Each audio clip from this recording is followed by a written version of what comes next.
चाहूँगा बताना कि आपने अपनी जर्नी शुरू की। एज टाइम पास्ट कॉलेज करके मैं मॉडलिंग करनी शुरू कर दी, फिर मैंने सेल्स एंड मार्केटिंग में घुस गई, ब्रांड मैनेजमेंट शुरू कर दी, but it became monotonous.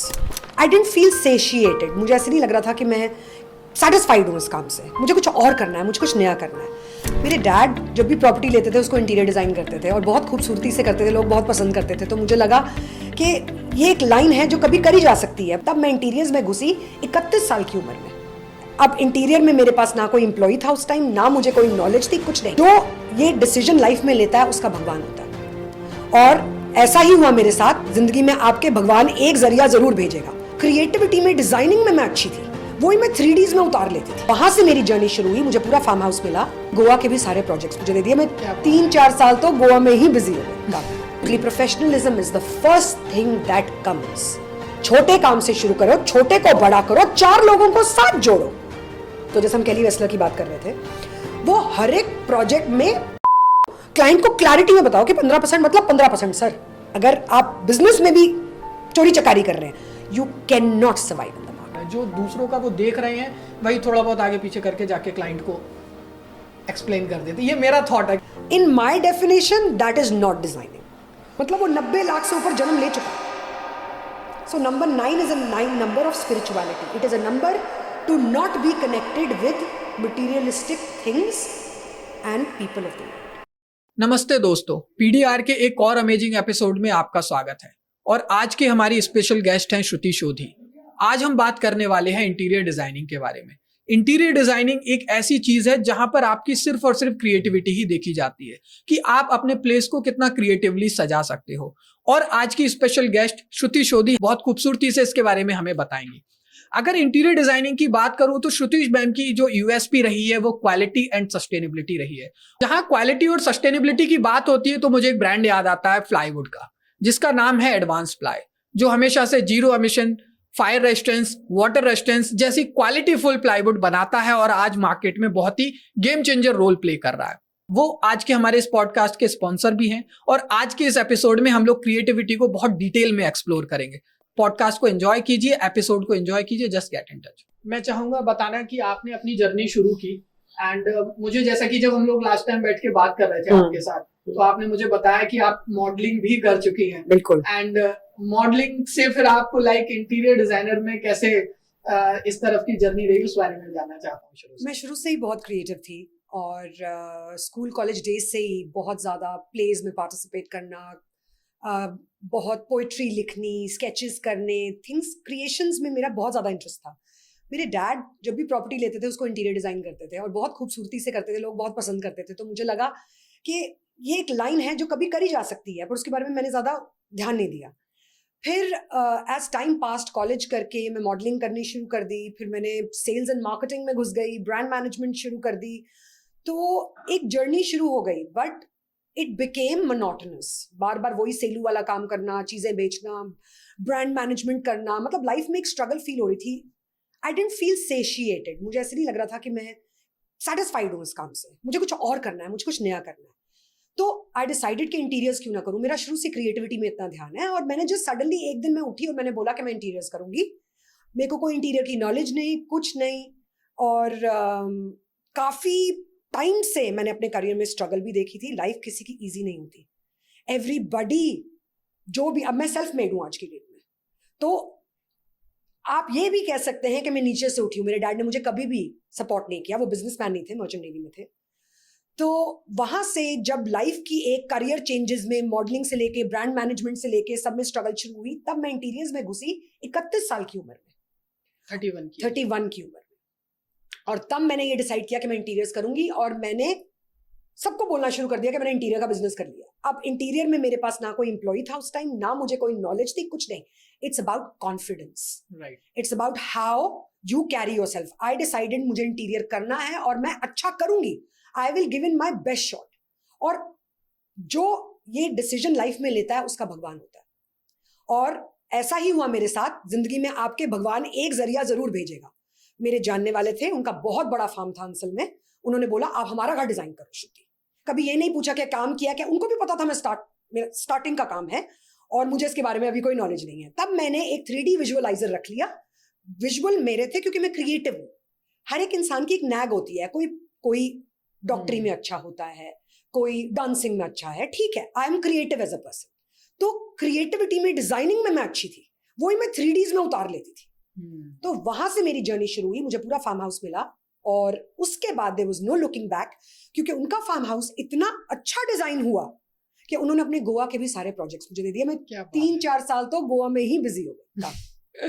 And सबसे पहले तो आप मुझे ये बताओ कि लाइक इतनी हाई एनर्जी रहती है शुरू से आपकी, लाइक क्या सीक्रेट है इसका, कैसे आप मेंटेन करते हो?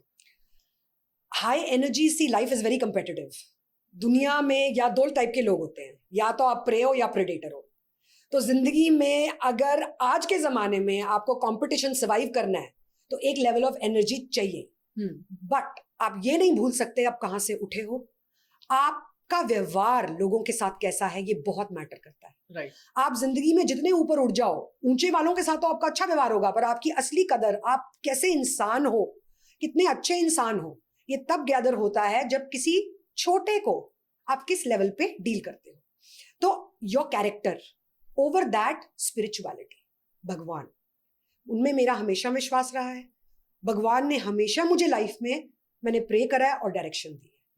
तो जिंदगी में कुछ ना होते हुए भी मैंने बहुत कुछ पाया है, और वो एनर्जी देने वाला भी मुझे भगवान ही है। एक चीज में अभी मेरे माइंड में ये आ रही है कि जैसे आपने मुझे बताया कि लाइक वो आपके जानने वाले थे, उन्होंने आपको पूरे फार्म हाउस का प्रोजेक्ट दे दिया। करेक्ट। ठीक है, और कहीं ना कहीं मुझे लगता है कि इसमें आपकी सेल्स स्किल भी इन्वॉल्व रही होंगी, तभी आपने उनको कन्विंस किया होगा कि I am very passionate about this and आप मुझे ये प्रोजेक्ट दो। बिल्कुल। उसके बाद भी बहुत सारे स्ट्रगल्स होते हैं, क्योंकि प्रोजेक्ट मिलना मुझे लगता है कि बड़ी चीज नहीं है, उसको डिलीवर कितने इफेक्टिवली कर रहे हैं और कितने अच्छे से कर रहे हैं, वो सबसे इंपॉर्टेंट पार्ट है। उस समय आपने फिर कैसे अपनी लर्निंग्स पे ध्यान दिया, क्या क्या चीजें आपने सीखी इस चीज में आने के लिए, एंड सबसे बड़ी चीज ये कि फिर कैसे आपने लोगों को मैनेज करना सीखा, क्योंकि काम कराना किसी से ये भी एक सबसे बड़ा टफ टास्क है। जो आपकी इमेजिनेशन है वो एज इट इज निकल के आ पाए आपके काम में। करेक्ट।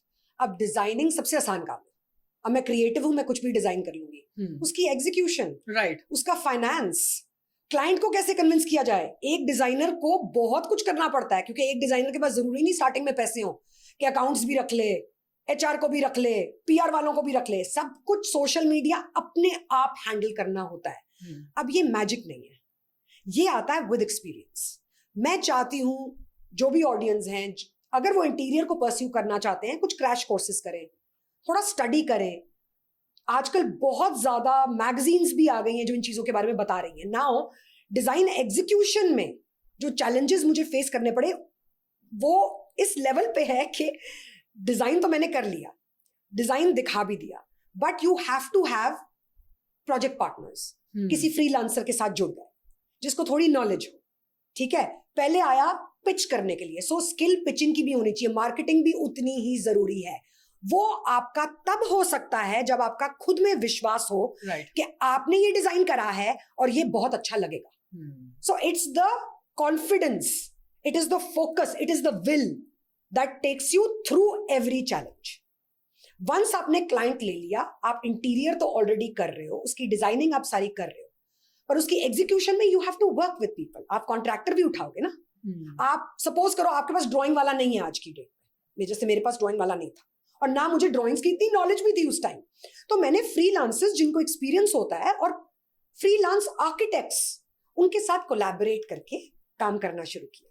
तो आपको बहुत, अब ये मेरी लक है कि मुझे बहुत बड़ा फार्म मिल गया, बट अगर आप फील करते हो कि आपको थोड़ा एक्सपीरियंस गेन करना है, 2 कमरे से शुरू करो, 3 कमरे से शुरू करो, स्केच आउट करो, जरूरी नहीं 3D दिखाना है, अपनी विजन पेपर पे उतारनी आनी चाहिए कि किस तरीके का आप एक क्या डिजाइन करना चाहते हो क्लाइंट के लिए। उसके बाद उसका फाइनेंस, एक बिल ऑफ क्वांटिटी बनाना होता है सिंपल, जिसके अंदर आपको क्लाइंट को बताना है, क्लाइंट बोलेगा भाई मैं इतने पैसे खर्च रहा हूं, मेरे इसमें पैसे कितने लगेंगे अगर मैं डिजाइन करा रहा हूं।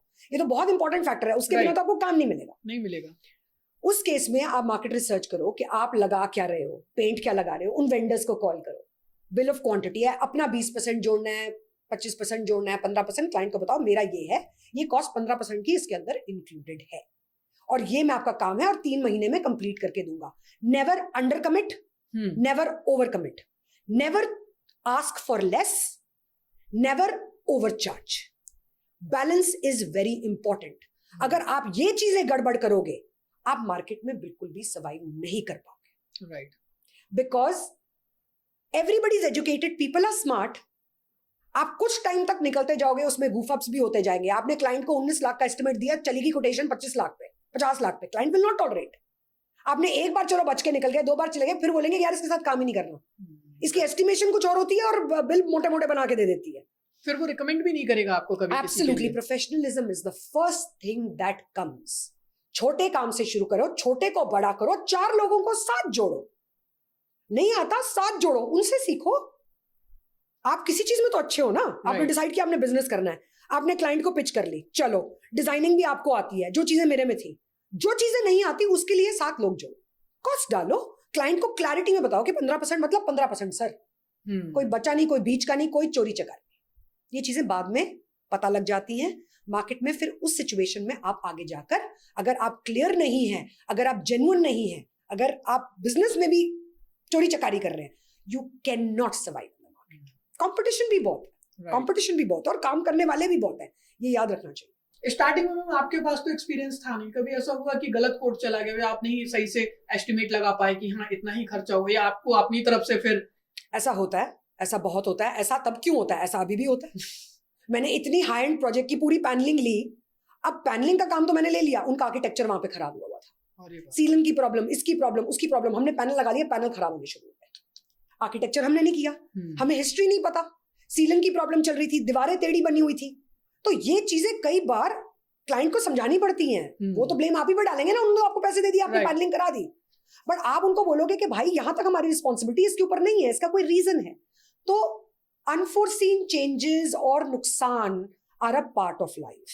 जब आप एक एस्टिमेट देते हो, yes I miss that point, बीच में आप थोड़ा सा मिसलेनियस भी डालो, क्योंकि ये चीजें आगे पीछे होती रहती हैं. मैं काफी लकी रही हूं इस मामले में. मैंने जो कोट किया है उसी में डिलीवर किया है. थोड़ा ऊपर चला जाता है वो क्लाइंट भी समझता है.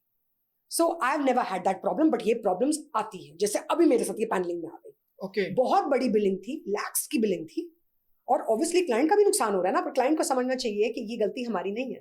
तो ये कम्युनिकेशन भी बहुत इंपॉर्टेंट है. Communication with the client is another most important thing.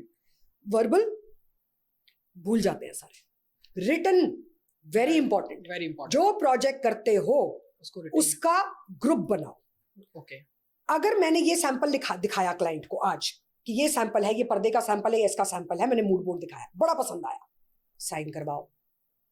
अपनी पास वो रखो. जो वेंडर आपके लिए वो बना रहा है या आप बना रहे हो, उसकी साइंड कॉपी उस प्रोडक्शन टीम को दो. कॉपियां होनी चाहिए उसकी. प्लस ग्रुप में भी डालो. क्या बात है. इंश्योर, री इंश्योर. कम करो, खुश रहो. नहीं तो मैनेजमेंट पे ध्यान दो और उनको ट्रेन करो. ये बहुत जरूरी है. अगर मैं वन मैन आर्मी हूं, जो मैं काफी टाइम से रही हूं, बहुत बड़ी कंपनी नहीं है, बट हम हैंड प्रोजेक्ट्स कर रहे हैं, बट मेरी कैपेसिटी नहीं है मैं 5 प्रोजेक्ट से ऊपर उठा सकूं. You know, if I have to, then I have to have management on board. हम एक स्टार्टअप भी कर रहे हैं अब.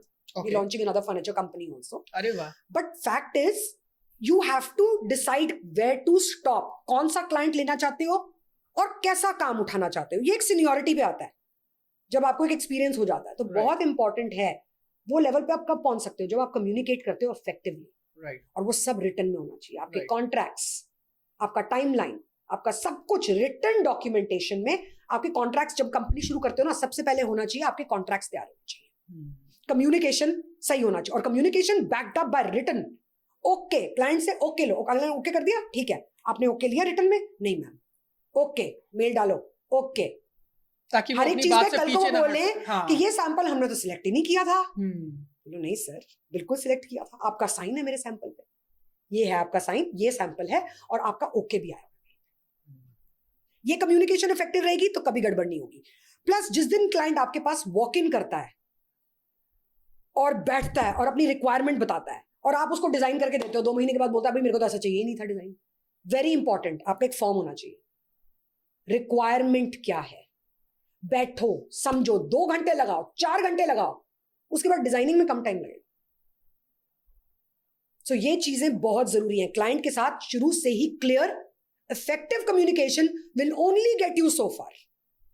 एक चीज मैं जो ऑब्जर्व कर पा रहा हूं अभी, जो आपने बहुत इंपॉर्टेंट पॉइंट यहां पर बोला कि उसके साथ बैठ के, क्योंकि समटाइम क्या होता है कि आप कितने भी अच्छे इंटीरियर डिजाइनर क्यों ना सही और आप कितना भी अच्छा क्यों ना डिजाइन कर लें, लेकिन आपने सामने वाले से पूछा ही नहीं कि वो क्या सोचता है, क्योंकि हर किसी की खुद की इमेजिनेशन भी है अपने स्पेस के बारे में, अपने घर के बारे में कि मुझे ऐसा चाहिए। तो आप कितना भी अच्छा डिजाइन करके देखो, उसको कभी अप्रिशिएट ही नहीं करेगा, क्योंकि उसे कुछ ना कुछ उसमें कमी लगेगी, क्योंकि उसके जो इमेजिनेशन है वो ब्लैंक है, क्योंकि आपको और उसका मैच तो कर नहीं सकता। तो मुझे लगता है ये भी आपने एक बहुत इंपॉर्टेंट पॉइंट यहाँ पर लोगों को ध्यान रखना चाहिए। तो डिजाइन में बाद में कम टाइम लगेगा, क्योंकि फिर आप पहले उसका भी ध्यान रखोगे, मेरे क्लाइंट की रिक्वायरमेंट, उसको यहाँ पर ऐसी सीनरी चाहिए, ये चीज चाहिए, फिर आप अपना उसमें क्रिएटिविटी दिखाएं। बहुत जरूरी।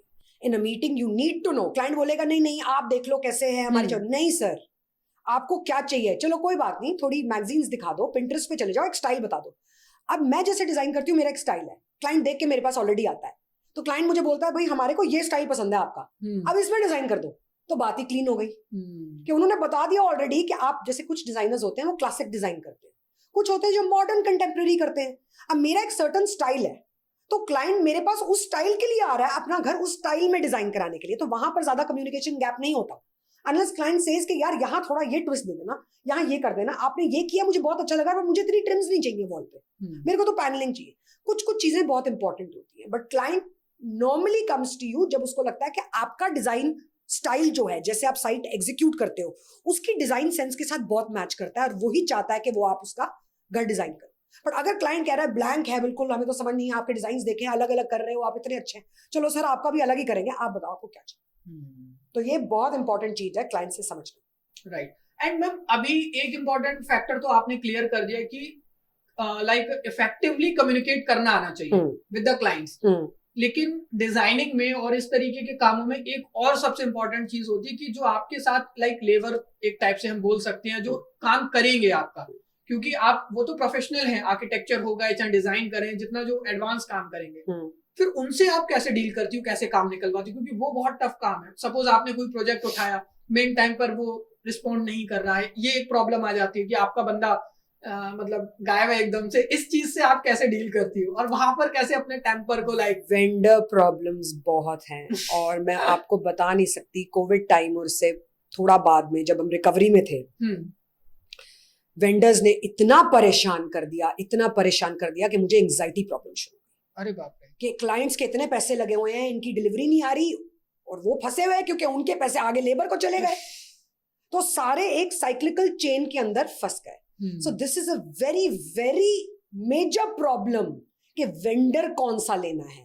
आपके पास रिसर्च में जब आप कंपनी शुरू करते हो, जैसे कॉन्ट्रैक्ट इन प्लेस होने चाहिए, जैसे आपको पता होना चाहिए आपके आर्टिकल्स क्या होंगे, ग्राफिक डिजाइनिंग क्या होगी, आपकी वेंडर लिस्ट तैयार होनी चाहिए।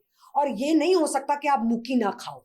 एक्सपीरियंस क्या होता है, life is not smooth, life will always be a graph up and down. बुरा टाइम है तो अच्छा भी आएगा, ठीक है, उससे हम निकल जाते हैं, बट ये प्रॉब्लम्स आप अवॉइड नहीं कर सकते। right. ये प्रॉब्लम्स आती है, but to select a vendor, select 5 vendors, उनकी साइट पे जाओ, इंश्योर करो, 4 लोगों को कॉल करो, आपके यहाँ काम किया था, टाइम से डिलीवर किया, ये सारी चीजें होती हैं श्योर एंड री इंश्योर।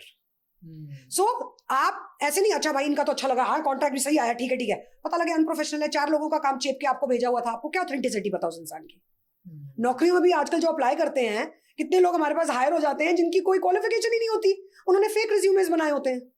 तभी ऑथेंटिकेट करना बहुत जरूरी है। आपको वेंडर सिलेक्ट करने, अपनी लिस्ट बनाओ, उन 5 वेंडर्स को आप वेरीफाई करो, उनके क्लाइंट्स को फोन करो, वहां से आप चेक करो। फिर अगर फिर कहीं गलती होती है, फिर तो मैम कभी आप किस्मत का भी तकाजा होता है कहीं ना कहीं। मैं किस्मत को भी बोलती हूँ कि कई बार हर एक चीज इतनी स्मूथ नहीं चल सकती, लाइफ में सब कुछ परफेक्ट नहीं हो सकता, फिर तो पता नहीं हम कहाँ पहुंचे होते लाइफ में। तो गलतियां होती रहती हैं, but it is manageable, it is manageable. अगर आपने किसी बहुत ही बेकार वेंडर को ले लिया है जिसके सारा सत्यानाश कर दिया है, तो वो हो चुका है मेरे साथ। तभी मेरी एंजाइटी बहुत बढ़ गई थी, you know, but we damage controlled. क्या होता है उसके अंदर, नुकसान हुआ, पर क्या हुआ, सीखा।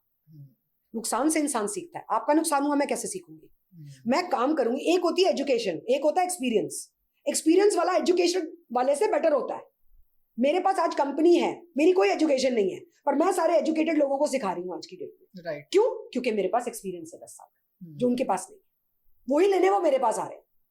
अब उनकी एजुकेशन लेवल पे जाऊं तो मैंने सब काम में सीखा है। तो काम कैसे सीखा है? धक्के खा खा के सीखा है, मार खा खा के सीखा है, पर ऐसा सीखा है कि दोबारा गलती नहीं होगी। पर छोटी मोटी गलतियां जिंदगी में चलती रहती है. I mean you have to handle. अब आपकी गलती हो गई, पैसे जा रहे हैं, करना पड़ेगा, it's professional. You can't back out. अगर आपकी वजह से गलती हुई है, you have to cover up that fault. अगर उस वेंडर ने टाइम पे मुंह दे दी, ठीक है, क्लाइंट को बोलो, कम्युनिकेशन कि सर ऐसे ऐसे हुआ है, डांट भी पड़ेगी, सुननी पड़ेगी, but you have to deliver them and it might cost you. आपकी जेब से पैसे जाएंगे, बट करना तो वो पड़ेगा. बट आगे के लिए कॉन्फिडेंस आप भी देगा सीखोगे और आगे के लिए आप क्लाइंट को कम्युनिकेट करोगे. सबसे गलत चीज मैंने देखी है वेंडर्स की भी और डिजाइनर्स की भी, कहीं जो मैन्युफैक्चरर्स हैं. क्लाइंट कॉल कर रहा है, किसी चीज को लेकर अपसेट है, आप फोन नहीं उठा रहे, अवॉइड कर रहे हो, आप बात करो, उससे बात और खराब होती है. Clear communication is very important. You know कि अभी जो क्लाइंट ने फोन किया है वो कम्युनिकेशन सही नहीं जाएगी, वो गुस्से में है, but that's when you need to handle and you need. और हमारी कितने क्लाइंट्स हैं जिनके साथ मेरी इश्यूज हुई हैं साइट्स में, आज मेरे बेस्ट फ्रेंड्स हैं, वो उनके साथ पार्टी करती हूँ मैं, उनके साथ घूमने जाती हूँ, उनके बर्थडेज पे जाती हूँ, किसके साथ प्रॉब्लम नहीं होती साइट पे. It is about challenges that you face in every site, but because of your clear communication, your dedication towards the project, your commitment to deliver. चलो डिले हो गई, क्लाइंट भी समझेगा. मैं समझ रही हूँ ना, वो वेंडर बोल रहा है मेरे को डिले हो गई. आज आते हुए शूट से पहले स्टूडियो मेरा वेंडर बोल रहा है, मैंने कहा देख मैंने तेरे को एक्सटेंशन दी थी 20 दिन, तुमने वो भी फेल कर दी. कह रहा मैम 3 दिन और दे दो, 3 दिन और दे दो. अब मैं अपना खून नहीं जला सकती, मैं मर नहीं सकती इसके लिए, बट मैं क्लाइंट को जरूर समझा सकती हूँ कि पैकेजिंग हो रही है, आपको फोटोज भेजिए, टाइम से डिलीवर हो जाएगा. पर ये नहीं हो सकता क्लाइंट का फोन ना उठाऊं कि 3 दिन की और डिले हो गई. ये नहीं हो सकता. आप मैम इसीलिए ओवर टाइम भी देती होंगी थोड़ा सा. यस. कि मतलब अगर 5 दिन में आपको लग रहा है कि मैं डिलीवर कर दूंगी, तो आप 10 दिन बोल दिया कि हाँ इतना टाइम लगेगा, ताकि बीच में 15-20 दिन. 3 महीने का फर्नीचर बोल दूंगी 5 महीने. बहुत ज्यादा जरूरी है अभी तक मैम, क्योंकि एक्सपेक्टेशन हो जाती है, क्लाइंट अपने उस हिसाब से तैयारी कर लेता है. तो वही है ना, यू कांट अंडर कमिट. 3 महीने में कर देंगे जी, वो नहीं हो सकता. You have to. उसमें भी यू वोंट बिलीव डिलेज हो जाती है. 5 महीने बोला, फिर भी डिले हो गई 15 दिन और की. पर ठीक है, 15 दिन हुई ना, मेरा काम तो 3 महीने के हिसाब से मैं लेकर दे रही थी. मैं कहाँ उसको 3 महीने बोलती हूँ और 2.5 महीने और ले लेती. कितना अच्छा लगता है बाद में कि यार अच्छा हुआ पहले से हमने इतना. बिल्कुल डिलीवरी नहीं कह सकते बिल्कुल टाइम पे होगी, डिलीवरी में फिर भी डिलेज हो जाती है. एंड मैम अभी मतलब इतना टाइम हो गया आपको, लाइक मतलब एक तरीके से सेल्फ मेड हो. मॉडलिंग में मुझे लगता है आपने अच्छे खासे स्ट्रगल्स फेस किए, उसके बाद आपने करियर स्विच किया. राइट. तो जब अच्छे प्रोजेक्ट्स मिलते हैं इस लाइन में भी, अब तक का आपने सबसे टिल डेट तक सबसे बेस्ट प्रोजेक्ट कितना हाई अमाउंट का, और मतलब कैसा उठाया होगा, कितना बड़ा आपने फार्म या क्या चीज डिजाइन की जिसको देख के आपने लगा हो कि मतलब हाँ ये मैं क्रैक कर सकती थी डील, या उस समय कम्युनिकेशंस कैसी होती हैं उस क्लाइंट्स के साथ? प्रोजेक्ट्स तो हमारे काफी हाई अमाउंट्स में जाते हैं, जो मैं पब्लिकली डिस्क्लोज नहीं करूंगी, because we are doing all high end projects and हर एक प्रोजेक्ट की कॉस्ट रिक्वायरमेंट के हिसाब से होती है. तो जितना भी बड़ा, ऑफ कोर्स आजकल तो आप जितना उसमें क्या कहते हैं वो मक्खन डालोगे उतना वो घी बनेगा, तो वो वाली बात हो जाती है. तो इसमें कोई प्राइस की लिमिट नहीं है. बट आप मुझसे पूछ रहे हो कि मेरा बेस्ट प्रोजेक्ट कौन सा रहा है, ये आपका क्वेश्चन है. राइट. वेल अब मैं कुछ टाइम से तो सारे हाई एंड कर रही हूँ, फ्रॉम जोरबाग टू दीमापुर का व्हाइट हाउस. अच्छा. उनका पूरा it looks like a mini White House, the biggest project probably in Nagaland. Oh my god. Then talking about Sundarnagar से लेके मैग्नोलिया से लेके, जहां हमने सारा बाहर से फर्नीचर मंगाया, to doing bureaucrats, politicians houses. We've done all of that. So हर एक प्रोजेक्ट अलग होता है, हर एक प्रोजेक्ट की रिक्वायरमेंट अलग होती है और क्लाइंट्स अलग होते हैं. अब मैं जिस लेवल से शुरू करा है, अब जब मैं प्रोजेक्ट्स पकड़ती हूँ मैं हाई लेवल के ही पकड़ती हूँ, उससे नीचे मैं कर नहीं पाऊंगी, मैं डिलीवर नहीं कर पाऊंगी, क्योंकि आपने एक प्लेटफॉर्म बना लिया. हाँ, और कम्युनिकेशन भी वहाँ थोड़ी सी अच्छी रहती है. और हर एक प्रोजेक्ट अपना अच्छा होता है, अपना चैलेंज होता है, अपने क्लाइंट्स होते हैं, मतलब डिफरेंट होता है. सारे प्रोजेक्ट्स सारे ही अच्छे हैं, मतलब मैं ये नहीं कहूंगी कि एक बहुत एक्सक्लूसिव रहा था. हाँ, वो प्रोजेक्ट मेरे लिए बेस्ट बैठते हैं जहाँ क्लाइंट इंटरफेरेंस जीरो होती है, जहां वो बिल्कुल मेरे पे छोड़ देते हैं, और उन्हीं के प्रोजेक्ट्स बेस्ट निकल के आते हैं. जहां क्लाइंट इंटरफेरेंस बहुत ज्यादा हो जाती है, वहां बड़ी दिक्कत होती है. ये चीज है, क्योंकि फिर आप अपनी क्रिएटिविटी नहीं दिखा पाती. वो 4 अपनी चीजें डालना चाहते हैं जो मैं एग्री नहीं करती, फिर वहां पे टिफ हो जाती है डिजाइन की. वो कहते हैं, और सबसे ज्यादा मैं उन क्लाइंट्स के घर नहीं करना पसंद करती जो मुझे कहते हैं कि श्रुति अगर हम बिल्डर नहीं होते तो हम इंटीरियर डिजाइनर होते. मैंने कहा ये पक्का इंटरफेयर करेंगे काम. वो तो मैं करना ही नहीं है. मैं बोल रही हूँ आपने मुझे हायर किया, आपने मुझे पैसे दिए, मेरे पे छोड़ दो ना, मैं हैंडल कर रही हूँ. टाइम पे आपसे अप्रूवल लूंगी, इसका अप्रूवल, ये नहीं आपको क्या नहीं पता क्या नहीं हो रहा। पर कई लोग कहते हैं हमें वो भी नहीं चाहिए, अब ये दिखा दो, डिजाइन दिखा दो, ये बना दो, ये है ना रेंडर बना दो, और बस हमें दिखा देना क्या हो रहा है। ये प्रॉब्लम मेरे साथ भी बहुत होती है। How should I tackle this?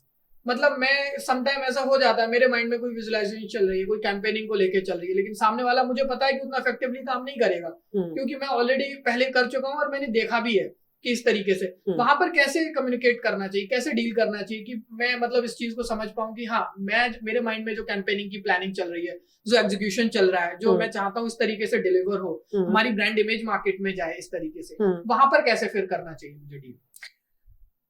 The best way to do is planning. अगर आपके पास आपके दिमाग में कोई विजुअलाइजेशन है, you need to have it on paper, you need to have the you need to know. Again, see, it is very, very important to have effective level of communication. आपकी communication किसके साथ क्या हो रही है वो बहुत important है. Plus आपके दिमाग में जो चल रहा है वो आप ऐसे verbally नहीं समझा पाओगे, आपको एक प्लान बनाना पड़ेगा. So planning is very important. Planning के अंदर किससे आप क्या काम ले रहे हो वो पूरा होना चाहिए. तो आपकी प्लानिंग आपकी एक्सेल्स, पावरपॉइंट प्रेजेंटेशंस में सबसे पहले बननी चाहिए. Right.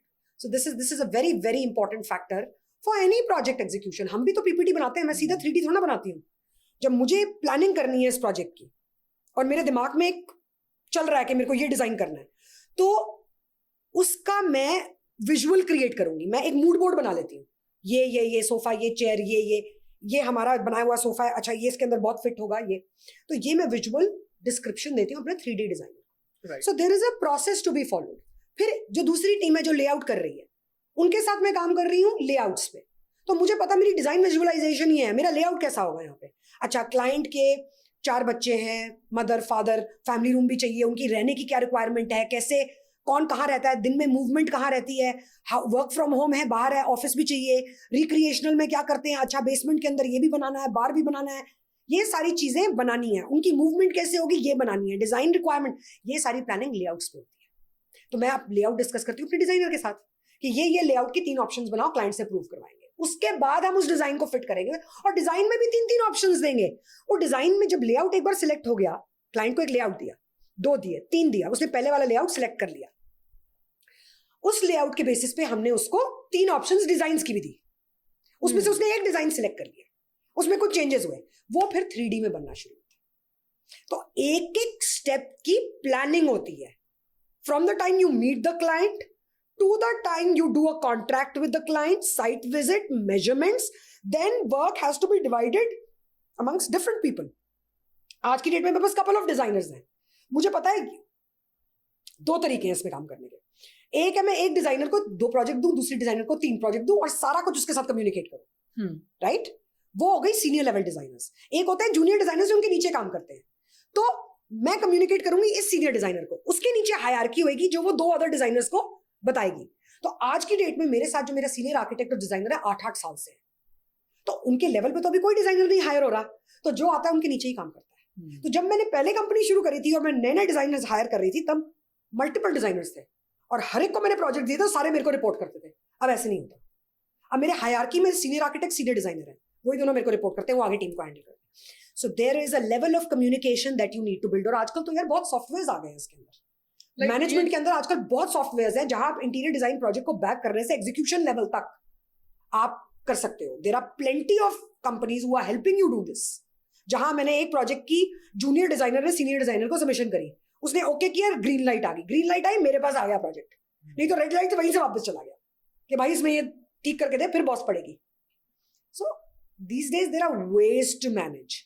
आप एक्सपेंशन का सोच सकते हो, but if you do not have a management plan in mind, as you said, this is a challenge. तो दिमाग की चीजें बात करके नहीं होती.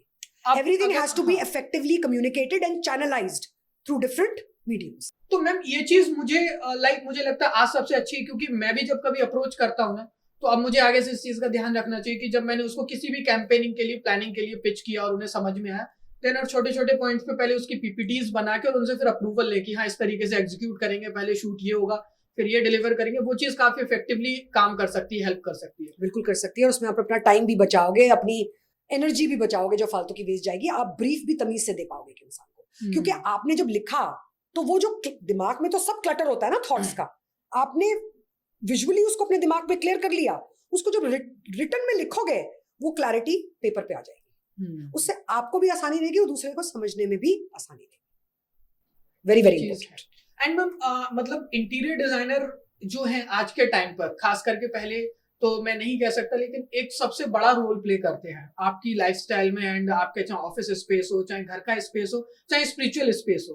तो मतलब ये कैसे हमारे मूड को अफेक्ट कर सकता है? और फिर लाइक आपने जब अभी तक कोई स्पेस डिजाइन किया हो एंड क्लाइंट जब उसमें घुसा है, मतलब उसके अपने घर में या ऑफिस में, देन उसे क्या आपका रिस्पॉन्स रहा सबसे बेस्ट अब तक का, कि क्या फील हुआ उसे? सी द थिंग इज के जो डिजाइन आप करते हो, आपकी लाइफ में खुद की एनर्जी है।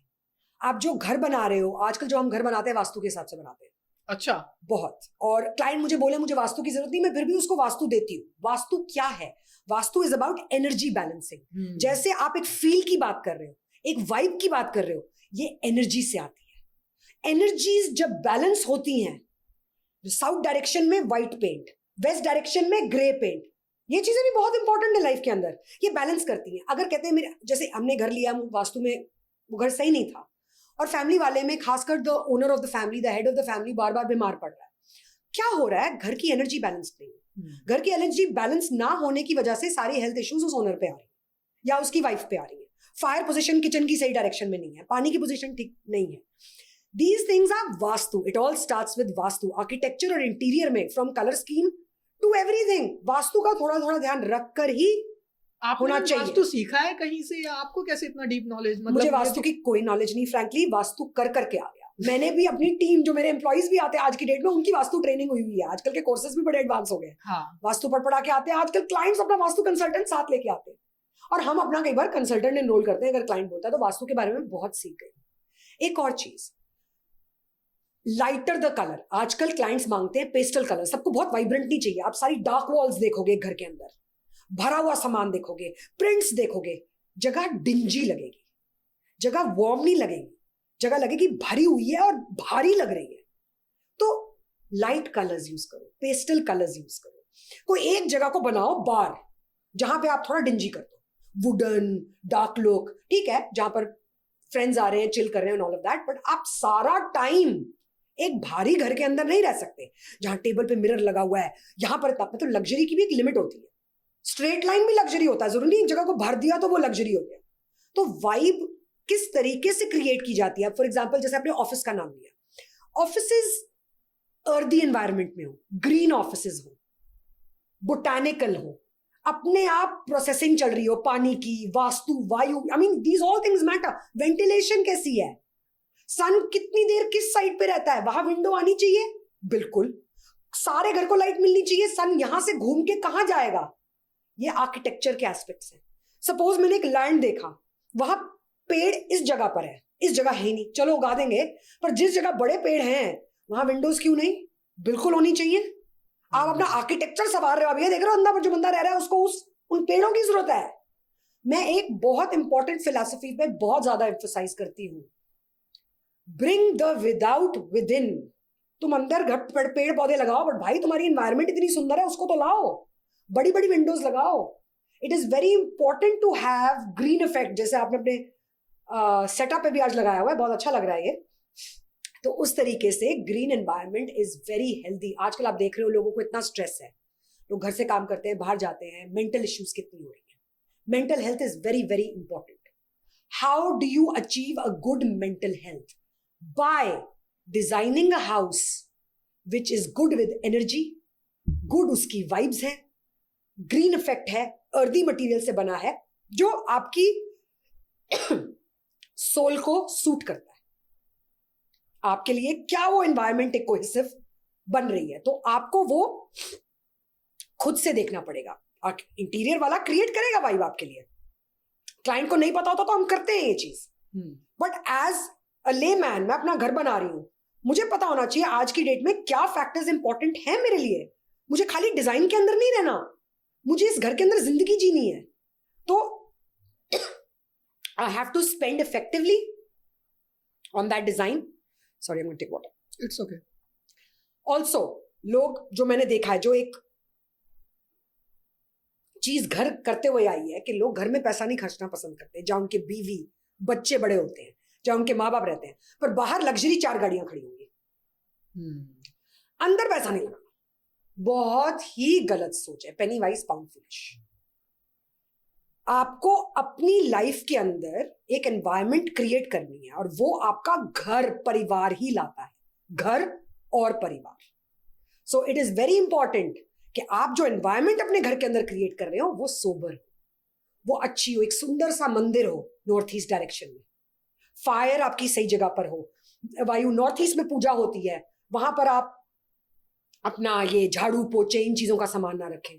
साउथ वेस्ट होता है कचरा, गंद, मिट्टी वगैरह रखने के लिए। यू हैव टू नो, अगर मेरा दरवाजा वेस्ट डायरेक्शन में फेस कर रहा है तो क्या कलर होना चाहिए। तो ये चीजें काफी हद तक आपकी लाइफ को बैलेंस करती है, क्योंकि अगर ये एनवायरनमेंट आपकी इंटीरियर की बैलेंस नहीं है, आर्किटेक्चर की बैलेंस नहीं है, तो आपकी लाइफ बैलेंस्ड नहीं हो सकती। Right, very important to keep in mind. So energy, vibe, everything, it's a process. From day one when you pick up a land, you have to study the vastu and then go. मुझे लगता है कि जितने भी interior designers, even मैं कहूंगा कि architectures या जो लोग भी इस कॉन्वर्सेशंस को देखेंगे, सबसे इंपॉर्टेंट चीज अगर वो ऑब्जर्व कर रहे होंगे, नोट करेंगे कि अगर आप एक end to end solution provide करा रहे हो, क्लाइंट्स का टाइम बचा रहे हो अपने, कि उसे हर चीज के लिए अलग अलग भागना नहीं पड़ रहा है, करेक्ट, ज्यादातर चीजें आप मैनेज कर रहे हो अपने एंड से, करेक्ट, तो आपको वो प्रोजेक्ट मिलने के चांसेस बढ़ जाते हैं। राइट। एक तो ये चीज हो गई। दूसरा मैम, आप इतने स्पेसेस डिजाइन करती हो, क्योंकि इसमें विजुअलाइजेशन का काम तो है ही मैम, इतने सारे प्लेसेस, ऑफिसेस डिजाइन करती हो, आपकी पर्सनल इंस्पिरेशन क्या होती है उनको डिजाइन करने से पहले? I derive my inspiration from feeling the place. जब मैं जाती हूँ तो एक क्रिएटिव बंदे का दिमाग वैसे ही बहुत चलता है, तो मैं हर एक चीज को वहां विजुअलाइज करने लग जाती हूँ। And I am sure a lot of designers will relate to this. तो जब आप एक जगह को पूरा सर्वे करते हो और समझते हो, और क्लाइंट से समझते हो कि कॉन्फ्रेंस रूम कहाँ आना है या फिर बेडरूम कहाँ आना है, कहीं पे भी, चाहे वो कमर्शियल हो चाहे वो रेजिडेंशियल हो, यू फील द प्लेस, और तुम डिसाइड करते हो कि हाँ यहाँ ये आएगा, यहाँ ग्लास आएगा, पार्टीशन आएगा, तो उससे भी you feeling the place also you get a level of inspiration. Then of course inspiration उससे भी आती है कि क्लाइंट क्या चाहता है, क्लाइंट को किस तरीके का डिजाइन चाहिए, मॉडर्न स्ट्रेट लाइन चाहिए, उसको अर्दी चाहिए, प्लांटर्स चाहिए। तो एक हो गया इंडस्ट्रियल लुक। अगर मैं ऑफिस करने जा रही हूँ तो इंडस्ट्रियल लुक में मैं क्या करूंगी, ग्लास डालूंगी, प्लांट्स डालूंगी, फ्लावर्स। तो मैं एलिमेंट्स अपने दिमाग में बिठा लेती हूँ as a source of inspiration कि क्या एलिमेंट्स यूज होंगे, पेबल्स होंगे, ब्रिक्स होंगी, एक्सपोज ब्रिक लुक देंगे। वो सारी चीजें आप जब जाते हो फर्स्ट तब होती हैं। Then when you sit down and you start thinking and you vibing with the place, layouts के बाद आप डिसाइड कर पाते हो कि एक क्लाइंट की रिक्वायरमेंट के हिसाब से, स्पेस के हिसाब से, और डिजाइन रिक्वायरमेंट, और जैसे वो फंक्शनैलिटी कैसी है उस हिसाब से वहां क्या करोगे, वो आप विस्तार से अपना जब आराम से बैठते हो तब आप मैम कर पाते हो। Like, but in terms of talking about taking inspirations, I mean inspirations you can take from anywhere यार, nature से इतनी inspiration मिलती है। I do lot of thematic homes, like Goa में मैंने Greek villas की हैं, Aqua Twins की हैं, and they were bought by T-Series owners, they were bought by Pride 2 casino owners, Mohitran Duggal associates हैं, बहुत बड़ी कंपनी है, उन्होंने मेरा बुध विलास लिया, नाम भी मैंने दिया। So doing the coffee table book for the brand, जो क्लाइंट को दिखाते हो, जिससे मैंने पिच तक किया है अपने प्रोजेक्ट्स को, which were projects made by the builders but designed by me। उसमें कॉफी टेबल बुक्स बनाई हैं, उसमें उसका नाम दिया है जैसे बुध विलास, तो बाली की थीम बनाई पूरी कि बाली वाली फील आएगी इस घर से। ओके, सो उस तरीके से ऑल्सो वीव डिजाइन। अब गोवा की फील है तो बाली करी, टर्किश होम्स करे, टर्की डिजाइन किए, ग्रीक होम्स किए, because it's a holiday home. तो वहां आप क्या एक इंस्पिरेशन लोगे, वो आप किराए पे भी देंगे हॉस्पिटैलिटी चेन्स को, वो कभी कभी खुद भी आके रहेंगे, वो किस मोटिव से वहां जाना चाहते हैं ये भी देखना पड़ता है कि उन्हें क्या फील आएगा वहां पर। ये भी एक सोर्स ऑफ इंस्पिरेशन होती है। You want to know the lifestyle of a person. आप किसी का फार्म बना रहे हो, फार्म पे अगर वो रह रहा है वो अलग बात है, बट फार्म पे अगर वो छुट्टी मना रहे हैं और वीकेंड के लिए जा रहे हैं, उसमें अलग एक वाइब होती है, अलग इंस्पिरेशन चाहिए, और उनको शायद फील आनी चाहिए कि ये 7 स्टार फील हो। हम यहाँ रहना नहीं चाहते, हर कोई 7 स्टार में नहीं रहना चाहता सारा टाइम। हर एक को कोई अपने बाथरूम में जकूजी नहीं चाहता, वो यूज नहीं करेगा। आप होम थिएटर नीचे बना लोगे, कितना जाओगे? इंजॉय तो आप उसी में करोगे ना, सिनेमा हॉल में। जब वो फील अलग है, वो एक्सपीरियंस अलग है, वहां सारी दुनिया आती है, आप आके देखते हो। अपने में होम थिएटर बना लो, 4 लोगों को बुला लो, कर लोगे। बट एक 7 स्टार फील लेने के लिए, एक अपनी वाइब क्रिएट करने के लिए आप वहां रहना चाहते हो, आप विजिट करना चाहते हो, ये सारी चीजें भी समझनी पड़ती हैं। उन चीजों के हिसाब से भी फिर मैं अपनी इंस्पिरेशंस को ड्रॉ करती हूँ कि ये उनका हॉलिडे होम है, ये उनका इन्वेस्टमेंट है जो आगे किराए पे देना है, उनको खुद जाके परमानेंटली रहना है, ये सारी चीजें। लाइक मैम, अभी हम लोग ऑफिसेज और ये सारी चीजें बात कर रहे थे डिजाइनर्स के लिए, या इवन मैं अपना जब कोई पर्सनल स्पेस डिजाइन कर रहा हूँ, ऑफिस मान लेते हैं, तो कुछ ऐसी 3 या 4 चीजें आप जो टिप्स या मतलब डायरेक्टली इस चीज पे आप रिकमेंड करना चाहो कि इसका जरूर ध्यान रखना चाहिए, ये एक अच्छा लुक देगा ऑफिस स्पेस के लिए। सी करने को तो आप बहुत कुछ कर सकते हो, बट ऑफिस नॉर्मली क्या बनाते हैं लोग? मॉड्यूलर ऑफिसेज बनाते हैं। मेरे हिसाब से वो बहुत बोरिंग है। ओके, अगर आपको ऑफिस बनाना ही है, थोड़ा अच्छा टच देना है, थोड़ी ट्रिम्स ऐड करो। मैम मॉड्यूलर होता क्या है पहले तो? मॉड्यूलर ऑफिसेज जैसे आपके टिपिकल हो गए, 4 शीशे लगा दिए, उसमें एक मॉड्यूलर कुर्सी लगा दी जो आप कीर्ति नगर से उठाओगे, 2 कुर्सियां आगे लगा दी, एक टेबल वो फैक्ट्री में कट के आ गया, उसको लगा दिया। That is according to me एक ऑफिस स्पेस है जो बड़ी मॉड्यूलर है। मॉड्यूलर मीन्स मशीन कटा फर्नीचर, टिपिकल स्ट्रेट लाइन, उसमें कोई डिजाइन एलिमेंट नहीं है, आया लगाया, 4 कलर लगा दिए, खत्म। आजकल स्ट्रेट लाइन मॉडर्न ऑफिसेज बहुत लोग डिमांड करते हैं। अगर मुझे कोई पर्सनली बोले वो बनाने के लिए, मैं नहीं बनाऊंगी, क्योंकि मेरा उस लेवल में इंटरेस्ट नहीं है, जहां पर इंस्पिरेशन नहीं है, मुझे क्रिएटिविटी चाहिए। तो अगर मैं किसी का डिजाइन भी करने जा रही हूँ तो कोई एलिमेंट थीम, चलो उसने मान लिया मॉड्यूलर करना है, मॉड्यूलर फर्नीचर में भी हमने straight line modern sofas, element of design, colour throw कर दिया, बट थोड़ा element of green wall add करो। एक what are the therapeutic things you can do? जैसे now we are doing a display centre, उसके अंदर भी वर्क स्टेशंस है, मोनोटोनस जगह है, आप उसको कैसे पर्की कर सकते हो? बीच में मैंने पेबल्स एंड खूब सारे प्लांटर्स लगा, just eye candy, you know. So ये कुछ चीजें आप ऐड कर सकते हो जिससे आप एक लाइफ ला सकते हो एक ऑफिस के अंदर। विंडोज जहां सनलाइट आए, लाइटिंग प्रॉपर होनी चाहिए ऑफिस के अंदर। एक चीज जो बहुत इंपॉर्टेंट है, जो हम नहीं ध्यान देते, lighting is very very important. So जहां पर आप काम कर रहे हो 3500 केल्विन या 4000 केल्विन की लाइटिंग होनी चाहिए। अगर आप घर की लाइटिंग क्रिएट कर रहे हो, वो 3000 पे चलती है, क्योंकि व्हाइट लाइट के अंदर इंटीरियर डिजाइन भी इतना खूबसूरत नहीं निकलता। तो जितनी येलो होती है उतना खूबसूरत इंटीरियर डिजाइन भी निकलता है। लाइटिंग बहुत इंपॉर्टेंट रोल प्ले करती है एक कमरे के अंदर, चाहे ऑफिस हो चाहे जहाँ, उस लाइट का पर्पस होना चाहिए। ये एक और बहुत बड़ा विस्तार डिस्कशन है जो हम कर सकते हैं। लाइटिंग ऐसे नहीं होती कि एक कमरे में 3 लाइट यहाँ, 2 लाइट यहाँ, 2 लाइट पीछे, 3 लाइट यहाँ, नहीं। क्यों, किस लिए, क्या यूज है? वहां कुछ लगा रहे हो, डाउन लाइटर आ रहा है, एक स्टैचू आ रहा है, उसकी लाइट अलग होनी चाहिए, पेंटिंग की अलग लाइट होनी चाहिए, लाइटें भी मूड हिसाब से। तो ऑफिस में ये चीज का ध्यान रखना बहुत जरूरी है कि बहुत डिंजी नहीं होना चाहिए, बहुत ब्राइट नहीं, एक कोहेसिव एनवायरनमेंट लाइटिंग के थ्रू क्रिएट करो। मॉड्यूलर कर रहे हो, उसको थोड़ा सॉफ्ट करो, थोड़ा फैब्रिक्स डालो, अच्छी पेंटिंग्स डालो, कुछ कोट्स डालो, प्लांटर्स लगाओ, ग्रीन वॉल्स करो, you know, and they are very cost effective. मैं कुछ महंगा नहीं बोल रही, पेबल्स ऐड करके आर्टिफिशियल ट्रीज लगा दो, बीच में लगा दो एक बड़ा सा, क्या जा रहा है, उसके आसपास डेस्क्स लगा दो। Give your employees an ideal environment. Don't think you're making office 9 to 5 वही फाइलें देखेंगे। आजकल लाइफ बहुत चेंज हो गई है। आजकल आज आप ऑफिस बना रहे हो तो एक छोटी सी जगह ऊपर भी रखते हो कि कैफेटेरिया भी होना चाहिए भाई, टी कॉफी मशीन होनी चाहिए, थोड़ा म्यूजिक चलना चाहिए, थोड़ा बंदा सांस लेने जाए, ऊपर जाके टेरेस पे बैठे, रिलैक्स कर सके। Yes, this is the environment everybody seeks. You don't want to be, अभी आप देख रहे हो ईवाई के अंदर क्या हुआ है, इतना वर्क स्ट्रेस है यहाँ पर। जितनी भी आपकी कंसल्टेशंस है, केपीएमजी, ईवाई, इंडिया में मैंने जो वर्क एनवायरनमेंट देखी है बिल्कुल भी अच्छी नहीं है। उस लड़की की हार्ट अटैक से डेथ होगी because of work stress, you can imagine. But ये वो उसकी कहानी नहीं है। आजकल हम सारे उस स्ट्रेस में रहते हैं, तो क्या करना चाहिए? ऑफिस के अंदर वो जलाओ, इंसेंस, अच्छी स्मेल जलाओ, वाइब्रेशन, वाइब क्रिएट करो, चाइम्स लगाओ बाहर। Do something that personalises your space. It shouldn't look all the time corporate.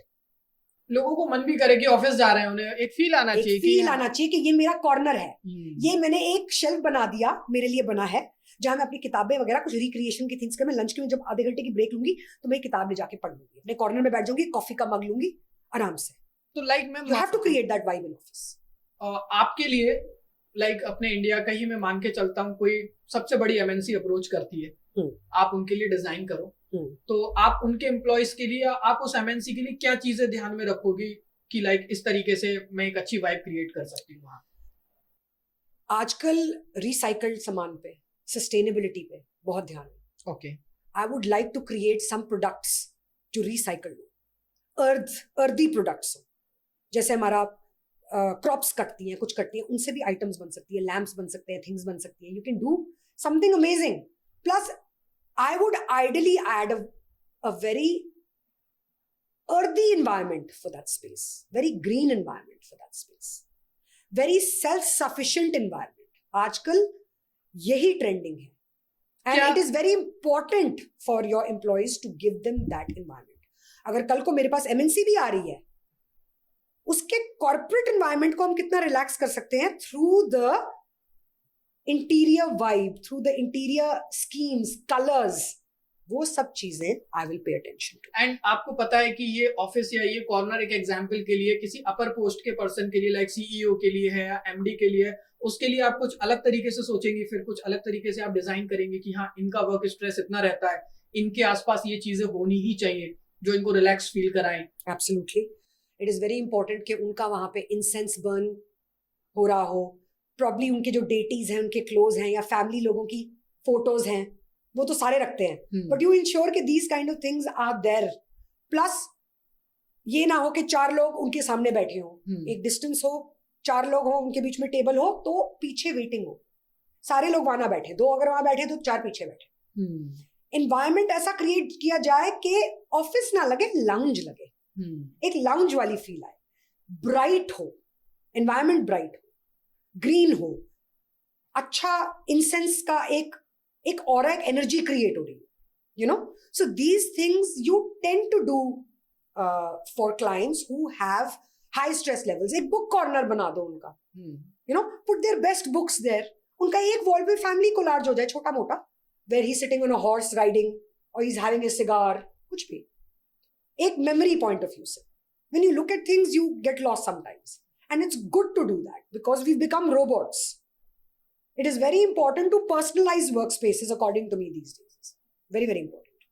And ma'am अभी लाइक क्या हुआ कि बहुत सारे स्पेसेस पर इवन आप देख रही है कि एसी हो गया, हमारा एयर कंडीशनर हो गया, इंटीरियर की बात करें, प्लाईवुड की बात करें, बहुत सारी ऐसी हमें सुनने को आता है रोज आजकल. और इवन अभी तो लाइक दिल्ली पूरे इंडिया में ही बहुत ज्यादा ट्रेंडिंग पे रहता है ये मुखर्जी नगर, ये बारिश को लेकर और क्या नाम है ये आग वगैरह को लेकर.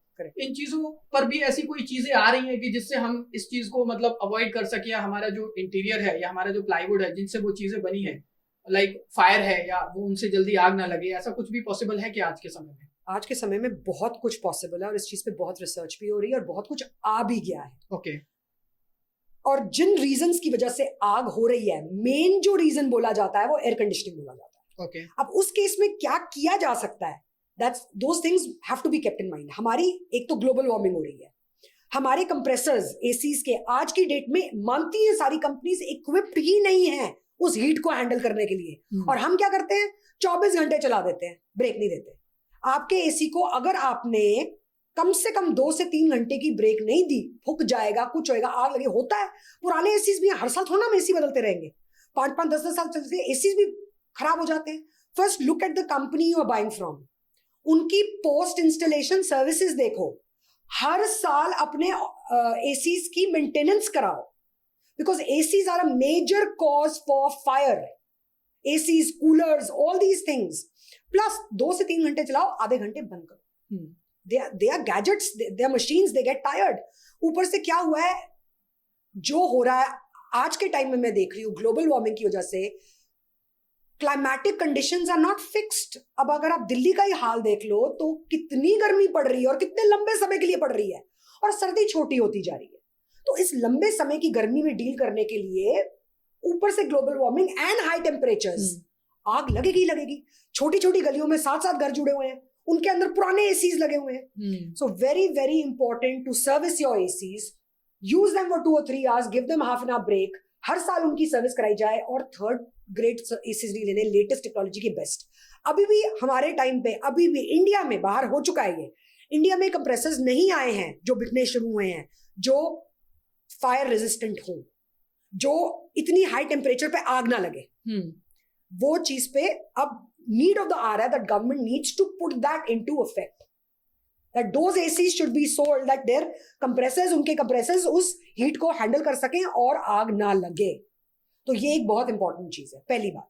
दूसरी बात, you have plies, water resistant plies, termite proof plies, you have fire resistant plies. आजकल मार्केट में वो भी आ गई हैं। You can check on it, you can Google it, you will find information on it. They are very, very effective. आग नहीं पकड़ते जल्दी से, आग पकड़ते ही नहीं कुछ। और जैसे अगर आप देख रहे हो, अच्छा, ऐसी प्लाइज भी आती हैं जो आगे नहीं पकड़ती? आग नहीं पकड़ती। ऐसी भी टेक्नोलॉजी अब पे काम हो रहा है कि आग नहीं पकड़ती है, बट काफी हद तक फायर रेजिस्टेंट प्लाइज है अब मार्केट में। That's one thing. Termite effective, termite नहीं लगेगी, पानी से फूलेंगी नहीं।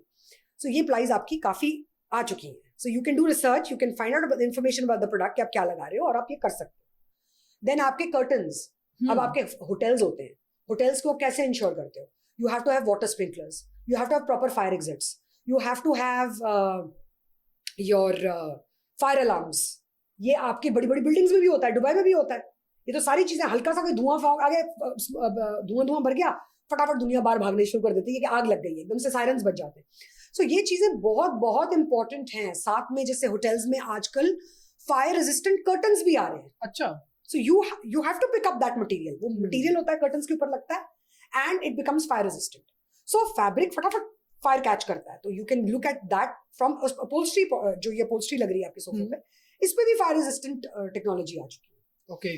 सो you have to ensure that if you are staying in apartments anywhere, आप अगर एक बिल्डिंग में रह रहे हो जिसके 100 फ्लोर है, तो अपना इंटीरियर भी उस हिसाब से आप करो कि आपकी प्लाई भी फायर रेजिस्टेंट हो।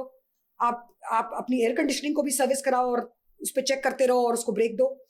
आपकी वो तो बिल्डर्स वगैरह प्रोवाइड करते हैं, स्प्रिंकलर्स और वो सारी चीजें, प्लस आप अपनी अपहोल्स्ट्री, कर्टन्स वगैरह ये भी देख सकते हो, ये भी फायर रेजिस्टेंट है। मैम सपोज आप तो क्योंकि करती हैं ऑलरेडी, आप कैसे चूज करती हो कि लाइक ये किचन का एरिया है, यहाँ पर ये प्लाई होनी चाहिए या इस चीज का सामान होना चाहिए, ये एरिया ऐसा है, सेंसिटिव है, यहाँ पे इन फ्यूचर कुछ ऐसा हो सकता है कि फायर का चांस हो सकता है, यहाँ पे ऐसी प्लाई चूज करनी चाहिए, आप कैसे चूज करती हो उस चीज को? अगर आपके यहाँ पे टर्माइट की बहुत प्रॉब्लम है, आप प्लाइज ऐसी चूज करो, नहीं तो जैसे आपके WPC बोर्ड्स आते हैं। अब मुझे पता है कि ये पुराना घर मैं इसको रेनोवेट कर रही हूँ, यहाँ दीमक आएगी।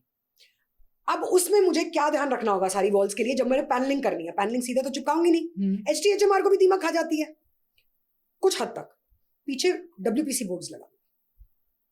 अब वाटर रेजिस्टेंट प्लाई है, टर्माइट प्रूफ प्लाई है, ये प्लाइज लग सकती है।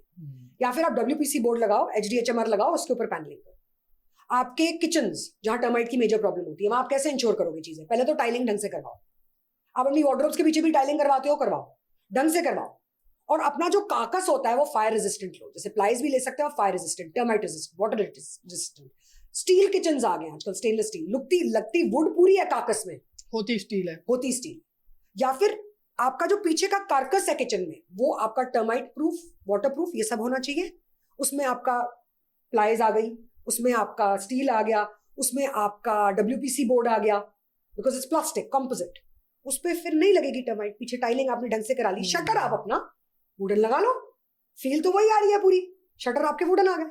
तो इन चीजों से आप आगे बार बार टर्माइट, आई नो क्लाइंट जिनका मैंने घर किया ग्रीन पार्क में 500 गज का, तीसरी बार घर उनका मैं रेनोवेट कर रही थी, पहली 2 बार ही मैंने नहीं किया, पर तीसरी बार जब मैं उनके पास गई तो उन्होंने बोला हम हर 5-3 साल में घर तोड़ते हैं क्योंकि टर्माइट सारा घर खा जाती है। इस बार हमने इंश्योर किया कि वो चीजें हम कैसे अवॉइड कर सकते हैं। जगह जगह वुड मत भरो, जगह जगह विनियर मत भरो, क्यों, क्या जरूरत है? Keep it clean, handy, material वो लगाओ जो सस्टेनेबल हो हर एक एरिया के लिए। सो this is the planning that is needed, कि एक आपने होता है डिजाइन करना, एक होता है उसको मेंटेन करना। डिजाइन में पैसा लगा दिया, मेंटेनेंस में रोना निकल गया। अब गाड़ियां भी हम ऐसी लेते हैं, आज बड़ी बड़ी गाड़ियां देख लो आप, रेंज रोवर ले तो ली, उसको मेंटेन करने में रोना निकल गया। तो वैसे ही घर भी मेंटेन करने में, मेंटेनेंस का तो सोचो भाई, इंडिया में इतनी मिट्टी है, आप कौन सी गाड़ी मिट्टी है चलाती हैं, आप कौन सी गाड़ी मेंटेन कर रही हैं? ये क्वेश्चन बिल्कुल इंपॉर्टेंट नहीं था, बट ये बिल्कुल इंपॉर्टेंट है क्योंकि मेरी ऑडियंस तो इसी पे सबसे ज्यादा ध्यान देती है, उन्हें पता है। मेरे पास ऑडी है Q7, बट मैंने 1 साल रिसर्च करी गाड़ी लेने से पहले, कंपटीशन स्टडी किया, माइलेज स्टडी करी, कितना इफेक्टिव है इसको मेंटेन करना स्टडी किया, कितना खर्चा जाएगा मेंटेनेंस में, सब चीजों को मैंने स्टडी किया। फिर उस गाड़ी को मैंने 4 गाड़ियों से उसकी प्राइस की कंपेयर किया। ओके। और फिर मैंने ये गाड़ी का डिसीजन लिया, because it's not about just changing cars, we girls are different. मुझे कन्वीनियंट गाड़ी चाहिए। अब ये इसमें क्या है, मैं अपनी फाइलें भी डाल देती हूँ, मेरे सैंपल भी चले जाते हैं, मेरी पेंटिंग्स कहीं उठाते हैं वो भी सब धो देते हैं, मेरी टीम चली जाती है, 7 सीटर है। तो ये सारी चीजों को सोच समझ के अगेन प्लानिंग करके मैंने ये गाड़ी ली। अदरवाइज पीछे जब मैंने गाड़ियां ली, मुझे हर एक चीज में कोई ना कोई प्रॉब्लम लग रही थी। मैंने कहा नहीं, इस बार मैं टाइम लूंगी, पर गाड़ी वो लूंगी जो सस्टेनेबल हो, जो मेरे लिए काम की हो। हाँ, अब उसकी माइलेज ठीक है, उसकी मेंटेनेंस हाई नहीं है बिल्कुल भी, उसकी इंश्योरेंस हाई बिल्कुल नहीं है। अब मैं यही अगर रेंज रोवर चला रही होती, मैं लुट गई होती। डिफेंडर सोचा मैंने, मुझे सेम प्राइस टैग में मिल रही थी, मैं लुट गई होती, क्योंकि उनकी मेंटेनेंस अनदर लेवल है। तो इसलिए ये सारी चीजें सोचनी पड़ती है। वैसे ही आ जाओ आप इंटीरियर पे। इंटीरियर जब आप घर का कर रहे हो, उतना ही ध्यान दो मेंटेनेंस पे, कि भाई ये करा तो लिया, खर्चा कितना होगा इसमें। अब मैंने इतने सुंदर पैनल पे लगा लिए 5 लाख रुपए, पता लगा दिमाग खा गई। किचन में लगा लिया इटालियन 25 लाख रुपए, टर्माइट प्रूफ है, टर्माइट रेजिस्टेंट नहीं है, खा गई, उसका क्या करोगे? ये चीजें तो बहुत जरूरी है ना, ऐसी चीजें ध्यान देनी चाहिए। या प्रूफ में तो सारे आ जाते हैं, टर्माइट प्रूफ है, आपने कैसे इंश्योर कर लिया टर्माइट प्रूफ? खा तो गई, फिर भी प्रूफ थी, फिर भी खा गई, क्योंकि ये प्रॉब्लम है इंडिया में, moisture, water problems, dust problems, इतना तो मतलब हमारी इश्यूज है। ये सारी चीजों का ध्यान रखना पड़ता है। तो किचन बनाने के टाइम में ये आप जो रेजिस्टेंट है, ये फैक्टर ध्यान में रखो। मैम, मुझे क्या लगता है कि फोन की वजह से इतना एंगेजमेंट बढ़ गया है, इंटीरियर डिजाइनर्स अपनी क्रिएटिविटी दिखा भी नहीं पा रहे हैं उस लेवल पे इंडिया में आजकल जो है, क्योंकि वो अपनी क्रिएटिविटी के लिए समय ही नहीं दे पा रहे। जो दूसरों का वो देख रहे हैं, वही थोड़ा बहुत आगे पीछे करके जाके क्लाइंट को एक्सप्लेन कर देते। ये मेरा थॉट है, क्योंकि मुझे भी कहीं ना कहीं इफेक्ट करता है अगर मुझे बहुत क्रिएटिव सोचना है। तो आपका थॉट 100% सही है। जो बहुत डिजाइनर्स हैं, आप तो कह रहे हो कि वो थोड़ा आगे पीछे कर देते हैं, बहुत डिजाइनर्स तो उठा के सीधा लगा देते हैं। तो मतलब कि it's like going to Pinterest and window shopping करी। अच्छा, ये पर्दा यहां से उठाया, ये कुर्सी यहां से उठाई, ये इसका मूड बोर्ड बना दिया और वो ही एग्जीक्यूट करा दिया। In my definition that is not designing. और आई कांट ब्लेम पीपल। इतना एक्सपोजर, पहले क्या आता था, पहले मैगजीन्स में आते थे, लोगों के घर देखते थे, आप इंस्पायर होते थे। अब सोशल मीडिया में इतने डिजाइन फैले पड़े, बंदा करे क्या? और टाइम किसके पास है? People are becoming money making, मतलब फाइनेंसेस जनरेट होने चाहिए। They want to take up big projects, but एक विजन नहीं है। बट मैं ब्लेम नहीं कर सकती, इसमें भी रीजंस है बहुत, क्योंकि मैं इन चैलेंजेस के I go through these challenges. India में डिजाइनर को वैल्यू नहीं दी जाती, सर्विसेज को वैल्यू नहीं दी जाती। प्रोडक्ट खरीद लो आप 4 करोड़ का, डिजाइनर को 5 लाख रुपए नहीं देंगे। ये बहुत ज्यादा देखा हुआ है मैंने। सर्विसेज के लिए, मतलब कोई चीज घर में आप उनके उठा के लगा, उसी डिजाइनर से फर्नीचर ले लेंगे 2 करोड़ का, उस डिजाइनर को कंसल्टेशन फी नहीं मिलती। ये मैंने अब्रॉड में नहीं देखा। अब्रॉड में जैसे आप बड़े बड़े डिजाइनर्स भी बोलते हो, जैसे हम केली वेस्लर की बात कर रहे थे, वो हर एक प्रोजेक्ट में 15-15, 20-20 मिलियन तो डिजाइन का चार्ज करती है, खाली डिजाइन का। प्रोडक्ट आप अलग लगाओ उनके साथ, सिर्फ ये बताने का कि कौन सी चीज कहां पर क्या होनी चाहिए। तो वो प्रोजेक्ट कितने उठाती होगी आपके ख्याल से? 2 उठाती होगी, 3 उठाती होगी, 4 उठाती होगी, पर उसके प्रोजेक्ट इतने मास स्केल्स के होते हैं। उसमें वो हर एक चीज को प्लान करती है, इवन प्रोडक्ट को डिजाइन करती है, स्केच करती है, बनाती है। उतना टाइम है ना डिजाइनर्स के पास? जिसके पास 5 लाख की जॉब हो, 6 महीने उसमें प्रोजेक्ट खत्म करना हो, उसको 5 लाख रुपए मिल रहे हैं उसके कंसल्टेशन के, वो क्या करेगा? सोशल मीडिया पे जाएगा, 4 चीजें उठाएगा, उसको डिजाइन करेगा, लगाएगा। यही एजुकेशन क्लाइंट्स के लिए बहुत जरूरी है कि डिजाइनिंग, जो क्लाइंट कहते हैं ना बहुत आसान है, डिजाइनिंग में क्या है, मैं कर लूं। शौक से करिए प्लीज, डिजाइनिंग इतना आसान काम नहीं है। अगर मुझे आज की डेट में कोई एक्सक्लूसिव प्रोजेक्ट जनरेट करके क्लाइंट को देना है, उसमें मैं बिल्कुल सोशल मीडिया पे नहीं जाऊंगी। मैं और मेरा product designing is very important. As a interior designer मेरे पास प्रोडक्ट डिजाइनर्स भी हैं। हम अपनी चीजें खुद डिजाइन करते हैं। तो मेरी कंपनी अगर फर्नीचर आपके घर के लिए बना रही है, तो वो आपके घर के लिए बन रहा है। उसमें फर्नीचर आप कहीं पे भी ढूंढ लो, पिंटरेस्ट में नहीं मिलेगा। तो प्रोडक्ट डिजाइनिंग, शैंडलियर्स हम क्रिएट करते हैं अपने। तो ये चीजें होती है when you are doing high end homes, when you are getting paid for those services. तुम उतना टाइम उस क्लाइंट को दे पा रहे हो, तुमने 6 और क्लाइंट्स उस क्लाइंट के लिए छोड़ दिए, क्योंकि that client is compensating you, he is paying you. आजकल के क्लाइंट्स पे नहीं करना चाहते, जितना देते हैं उतना मिलता है। तो सोशल मीडिया की हद से जितने डिजाइनर बैठे हुए हैं, वो वहां से चेप के प्रोजेक्ट लगाते रहते हैं, but ideally that is not designing. Designing is जब आप अपना एक एक प्रोडक्ट, अगर मैं इनले कर रही हूँ नीचे फ्लोर पे, उसका रंग क्या है, इनले का डिजाइन क्या है, वो भी इन हाउस हो रहा है. शैंडलर डिजाइन क्या है, इन हाउस हो रहा है. सब आप खुद पर्सनल. प्रोडक्ट डिजाइनिंग टीम के साथ हम करते हैं, अपने प्रोजेक्ट्स के लिए करते हैं, but that depends, not every project. But आज की डेट में अगर मैं देखूं, मेरे पास 500 डिजाइन हैं bespoke. मैं उनको पब्लिसाइज नहीं करती, पर वो डिजाइन मेरे अपने लिए हैं. जब क्लाइंट आते हैं वो देखते हैं कलेक्शन, वो इतने खुश हो जाते हैं कि वो हमें फर्नीचर ऑर्डर्स दे देते हैं. क्या फर्नीचर बना दो, डिजाइन तो आप ऐसे ही कर दोगे. So this has to B.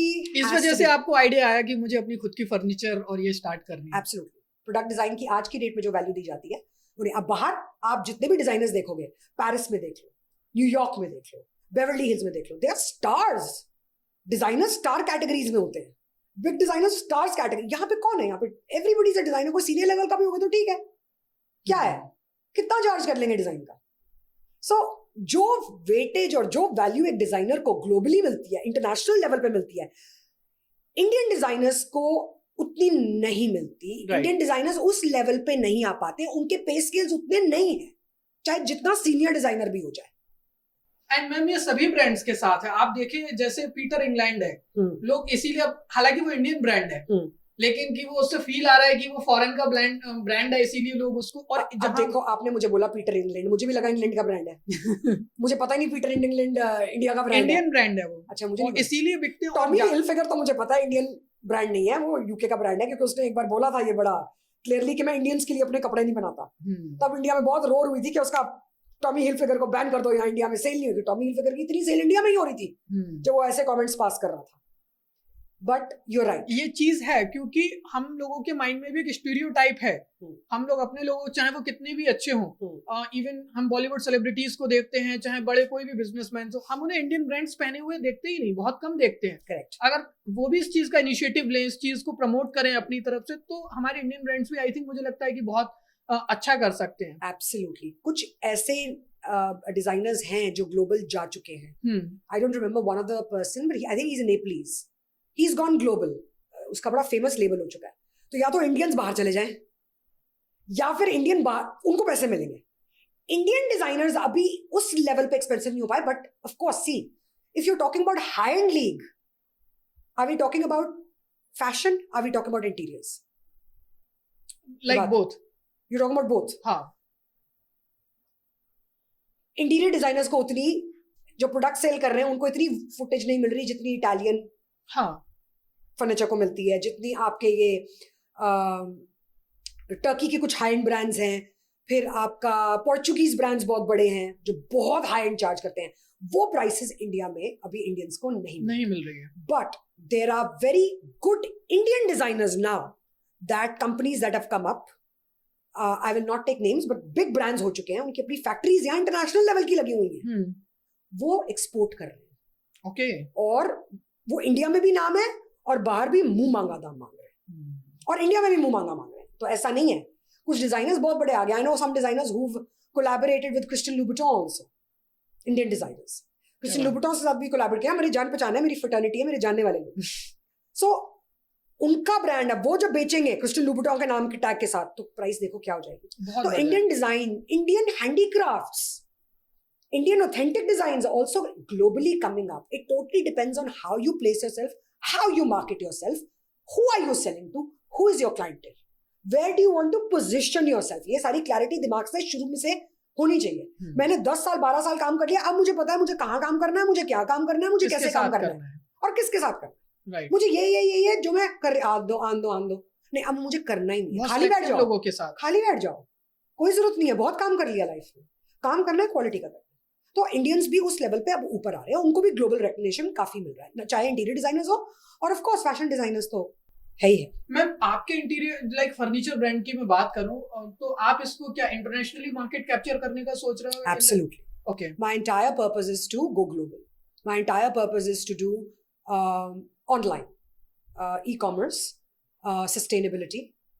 Also purpose is to promote it in the UAE, European, American markets. Okay. मेरा ध्यान पूरा to develop this brand and to do product designing is to do this only. And of course we are catering to Indian market too, तो है ही है. वो तो है ही. But मेरा ध्यान global भी काफी. मतलब और मेरी मिडिल उस ईस्ट सिलसिले पे में और कुछ इन पे। मीटिंग्स भी हो चुकी हैं, so let's see where it goes. And ma'am आप इतने लाइक पूरे वर्ल्ड में आप घूम चुकी हो, इतने सारे आपने सिटीज एंड कंट्रीज आपने विजिट किए हैं, डिजाइनिंग के पर्पज से मैं पूछूं तो लाइक सबसे ज्यादा कंट्री आपको कौन सा इंस्पायर करता है? डिजाइनिंग के हिसाब से अगर आप कंट्री देखो तो मुझे बार्सिलोना स्पेन बहुत अच्छा लगा, बहुत अच्छा लगा। लंदन भी आई हूँ, लंदन अभी होकर आई हूँ, बहुत प्यारे पैलेसेस है, very nice. Went to couple of palaces, Buckingham गई, विंजर पैलेस गई, very vintage nice, okay. But आपने एक टर्म तो सुनी होगी, गाउडी, कहते हैं ना गॉडी है, बड़ा गॉडी है, मतलब जटाक है। वो गॉडी टर्म कहाँ से आई? Gaudi back in the years, अगर आप 100 200 300 साल पुराना जाओ, मुझे अब याद नहीं कितना पीछे, वो आर्किटेक्ट था स्पेन में, ओके, बार्सिलोना में। और जब हमारा बड़ा वो क्लासिक आर्किटेक्चर नहीं बनता था जैसा यूरोपियन कंट्रीज में बनता है, वो बनाता था लाल पीले हरे नीले, अजीब रिफ्लेक्टिव अतरंगी बिल्डिंग्स बनाई हुई हैं उसने, देखने लायक है। गाउडी की आर्किटेक्चर का अलग टूर मिलता है।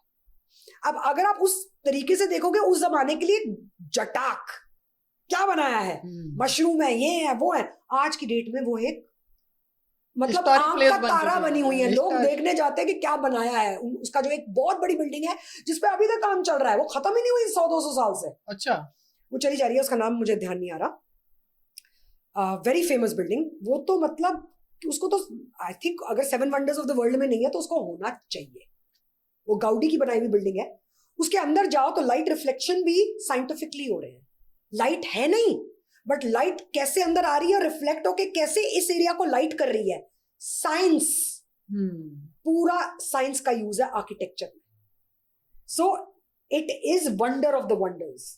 सो ये चीजें बहुत ज्यादा आपको इंस्पायर करती हैं। तो Gaudi architecture really really inspired me when I went to Barcelona. और मैं हर बार जाती हूँ, जब भी मैं 2-3 चक्कर लग चुके हैं बार्सिलोना, तो मैं कुछ ना कुछ चाहती हूँ कि मैं गाउडी से रिलेटेड देखूं। अंदर टूर्स होते हैं, विजिट्स होती हैं, सब दिखाते हैं, ताकि जब आप यहाँ आती हो तो वो कुछ ना कुछ रिफ्लेक्शन तो डेफिनेटली आपके प्रोजेक्ट्स में। अभी तक मुझे उस लेवल का मौका नहीं मिला, क्योंकि गाउडी के प्रोजेक्ट्स कॉस्टली नहीं। Okay, see he is known for interiors, he is primarily an architect. तो उसकी जो आर्किटेक्चर है that is quite a reflection of global trends today, जो हम करना चाहते हैं। आज की डेट में हम मशरूम का पेड़ बना रहे हैं, कुर्सी में मुंह लगा रहे हैं, हर एक चीजें अलग अलग कर रहे हैं, उनके रंग बिरंगे, उनके अतरंगी, उस हर एक चीजों का अतरंगी बना रहे हैं।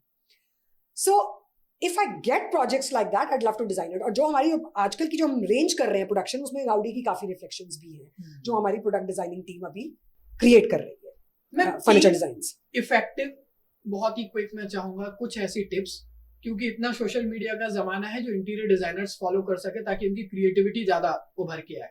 क्या लगता है आपको? क्रिएटिविटी उभारने के लिए पहली बात है तो आपको नैग होनी चाहिए। एक इंसान क्रिएटिव पैदा नहीं होता।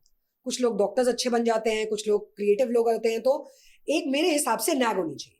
Creative knack is according to me very very important. उस पर अगर आपको अब आगे स्ट्रेस देना है तो आप एक्सपोजर, थोड़ा ट्रैवल करिए, नेचर के साथ कनेक्ट करिए, थोड़ा रिसर्च करिए।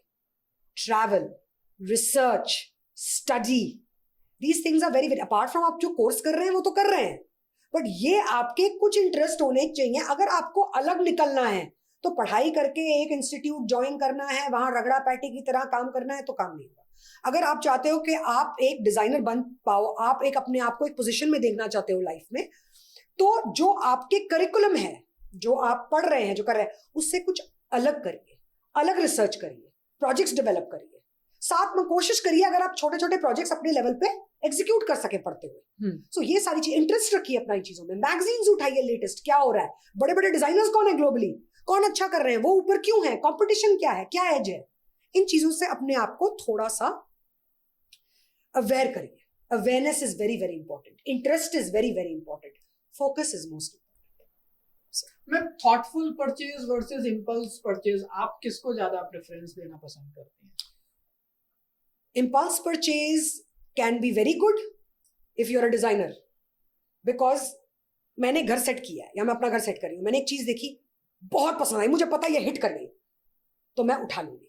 वो इम्पल्स परचेज है, बट वो मुझे पता है कि वो मुझे, नहीं तो मैं 10 जगह घूमती जाऊंगी थॉटफुल, वो थॉटफुल ही रह जाएगा, मुझे कुछ समझ ही नहीं आएगा। कई बार इम्पल्स परचेज भी काम कर जाती है when you know what you want, but impulse purchase when you have no planning, layout नहीं बनाया, ऐसी फर्नीचर उठा लिया, साइजेस का आइडिया नहीं है, कलर स्कीम क्या करनी है, भाई ये पसंद आया इसको भी उठा लो, ये पसंद आया इसको भी उठा लो, ये पसंद, नैग है नहीं, अंडरस्टैंडिंग है नहीं, वो गलत है और वो इम्पल्सिव परचेज। बट उस केस में आप पहले प्लानिंग करो, यहाँ मेरा ये सोफा है, यहाँ मेरा ये सोफा है। जब मैंने भी शुरू किया था, I was never a qualified designer, मैंने कुछ बनाया नहीं था, मैंने सीधा प्रोजेक्ट्स कर, तो उसमें मैंने क्या किया, एक्सटेंसिव प्लानिंग करी, एक चीज को बार बार सोचती थी, श्योरिटी नहीं होती थी, फिर सक्सेस होती थी, उससे अच्छा लगता था। मुझे लग रहा है सपने में भी आपको वही दिखाई देता होगा उस समय देखो, सपने भी प्रोजेक्ट्स कंप्लीट करने के आ रहे थे और क्या गलत हो रहा है, आई स्टार्टेड ऑब्सेसिंग, बट उसमें ये हो रहा था कि मेरी गलती की क्षमता ना बड़ी कम हो जाती है। और यही मुझे लगता है सबसे बड़ा पार्ट है, प्लानिंग, रीप्लानिंग, इंश्योरिंग, री-इंश्योरिंग, बिकॉज आप एक चीज लगा रहे हो, सोफा लगा रहे हो, उसका आप काउच लगा रहे हो, ऊपर शैंडलियर दे रहे हो, वो सारी चीजें भी आप पूरी प्लान करके एक सिस्टम में आप अपने अच्छे से सेट कर रहे हो, राइट। फिर उसमें आप बाहर जाते हो, आपको कोई चीज पसंद आती है, आप लेते नहीं, I mean that totally depends on you know what one is looking at, but fact of the matter is, अब over a period of time मैं इंपल्सिव बाइंग करती हूँ, क्योंकि मुझे पता है वो इंपल्सिव बाइंग नहीं है, क्योंकि मेरे पास अब वो कर करके एक्सपीरियंस से नैग आ गई है। पहले जब मैं इतना सोचती थी कि ये चीज को मेरे को 10 बार करना पड़ेगा, सोचना पड़ेगा, फिर लूंगी और वो अच्छी बैठ जाती थी, अब मुझे नेचुरली पता है कि वो मुझे पता है ये बड़ी अच्छी बैठेगी, दिमाग में आइडिया, कॉन्फिडेंस आ गया, एक्सपीरियंस आ गया, तो अब वो इम्पल्स परचेज मेरी हो जाती है। So but if you don't have a knack, you don't have an understanding, please plan, don't buy and then regret. उस समय थॉटफुल परचेज पे आपको जाना है। Absolutely, absolutely. मैम, हम कई बार घर में घुसते हैं, काफी पुराने, इवन आपने पुराने घर भी रेनोवेट किए होंगे, काफी बड़े अच्छे क्लाइंट्स, करेक्ट, ठीक है, तो जो प्लाईवुड वो लोग यूज कर रहे हैं, बेड्स हैं, कुछ स्टोर रूम्स हैं, उनमें एक तरीके की ना स्मेल सी आने लगती है, right. मतलब आपने देखा होगा कि शायद वो कुछ गैसेस रिलीज करते हैं, ये जो प्लाईवुड्स हैं, और ये एमिशंस वगैरह, इसमें से कुछ ना कुछ होता है। अब वो कई बार आपसे शायद इस चीज को डिस्कस भी करते होंगे, क्योंकि जो बड़े पॉलिटिशियंस हैं या बड़े लोग हैं, वो उनके फार्म हाउसेज हो गए और इन सारी चीजों में वो बार बार जाते नहीं, कैसे आप उस चीज को ध्यान में रखते हुए उसको रेनोवेट करती हो एंड आगे से वो ऐसी चीजें ना हो, एंड कुछ आप उन्हें न्यू नॉलेज भी प्रोवाइड कराती हो क्या इस बारे में कि हाँ ये इस वजह से हो रहा है, या आपने इस चीज पे ध्यान नहीं दिया लास्ट टाइम? आजकल क्लाइंट्स बहुत अवेयर हैं और वो नॉलेज सीख भी करते हैं मुझसे, वो बोलते हैं कि आप बताओ इसका क्या सोल्यूशन निकल सकता है, क्योंकि वो भी टेस्ट करते हैं कि हमें कितना आता है, you know how much do we know we are doing all these things. पहली बात है तो वाटर प्रूफिंग बड़ी अच्छे से होनी चाहिए, ये देखना चाहिए कि वाटर प्रूफिंग आपकी ढंग से नहीं हुई, नहीं तो आप वाटर प्रूफिंग ही कराते रह जाओगे। तो it is very very important, you need to do proper water proofing of old houses that you are renovating. Water proofing के बिना कुछ नहीं होता, क्योंकि वो रीजन होता है सीलन, जिस वजह से दीमक आती है, स्मेल आती है, प्लाई सड़ती है, गलती है। ऊपर से as we discussed, sustainable material उठाओ, वाटर रेजिस्टेंट, टर्माइट रेजिस्टेंट, ये सारी प्लाईज उठाओ। इंश्योर करो अगर आप एक वुड लगा रहे हो, कुछ लगा रहे हो, उसके पीछे क्या लगा रहे हो, टाइलिंग कर रहे हो, उसके पीछे आप HDHMR बोर्ड लगा रहे हो, WPC लगाया आपने कॉम्पोजिट, टू इंश्योर के वहां टर्माइट ना पड़े। बट अगर बार बार दीवार गिल्ली हो रही है, जैसे मैंने अपना ऑफिस करा था रेनोवेट, मेरा ऑफिस, मेरी प्रॉपर्टी गोडाउन थी, वो गोडाउन की तरह हम किराए पे दे रहे थे। फिर मैंने अपना दूसरा ऑफिस जो मैंने रेंट पे लिया हुआ था उसको छोड़ के मैंने इसको अपना ऑफिस बना लिया। अब 7 साल से मेरा ऑफिस है, 6 फुट तक पानी आ चुका है। ये वाला जो भी जीके वाला पुरानी बिल्डिंग है, यू हैव सीन इट, आपका पर्सनल स्पेस है, ये पर्सनल स्पेस है मेरा। और 7 साल पहले, जैसे आज भी कुछ थोड़ा लक्कड़ का टेढ़ा मेढ़ा हुआ है जो अब रेनोवेशन मांग रहा है, 7 साल तक आज तक उसने रेनोवेशन नहीं मांगी, और हर बारिश पे पानी भर जाता है। ओह माय गॉड। बाहर से, अब तो अरेंजमेंट हम करेंगे उसके, वो अलग बात है, पर हर साल। और मेरा सारा इंटीरियर मजाल है कुछ फूला हो, क्योंकि पीछे PVC स्ट्रिप लगाई, फिर PVC बोर्ड लगाया, फिर मैंने पूरी तैयारी करी। So none of my clients have been doing projects for 10 years. Who my friends even today tell me कि भाई आपने हमारा फार्म किया था और ये गड़बड़ हो गई वहाँ पे। ये कभी भी नहीं, मतलब आप because you ensure, आप बहुत इंश्योर रखती हो इस चीज को लेकर कि जो हमारी प्लाईवुड है या जो भी रेजिस्टेंस मटेरियल में यूज कर रही हूँ वो बहुत ही सस्टेनेबल हो। Correct, and sustainability is very very important, maintenance is very very important. खासकर पुराने घर होते हैं उनके ऊपर तो मैं क्लाइंट को बोलती हूँ तोड़ के बना लो, ज्यादा पैसा लगेगा इसमें। ब्रिक और प्लास्टर ही है ना, करा लो, तोड़ लो। एक क्लाइंट को तुम एक एस्टिमेट दे रहे हो 3 करोड़ का रेनोवेशन का, 5 करोड़ में पूरा घर बन जाएगा उसका। उसको बोलो भाई ब्रिक और वॉल्स ही तो खड़ी करनी है, पुराने घर में क्यों पोत रहे हो, ये बेवकूफी है पुराने घर रेनोवेट करना मेरे हिसाब से। Unnecessary headache, break the house and remake it.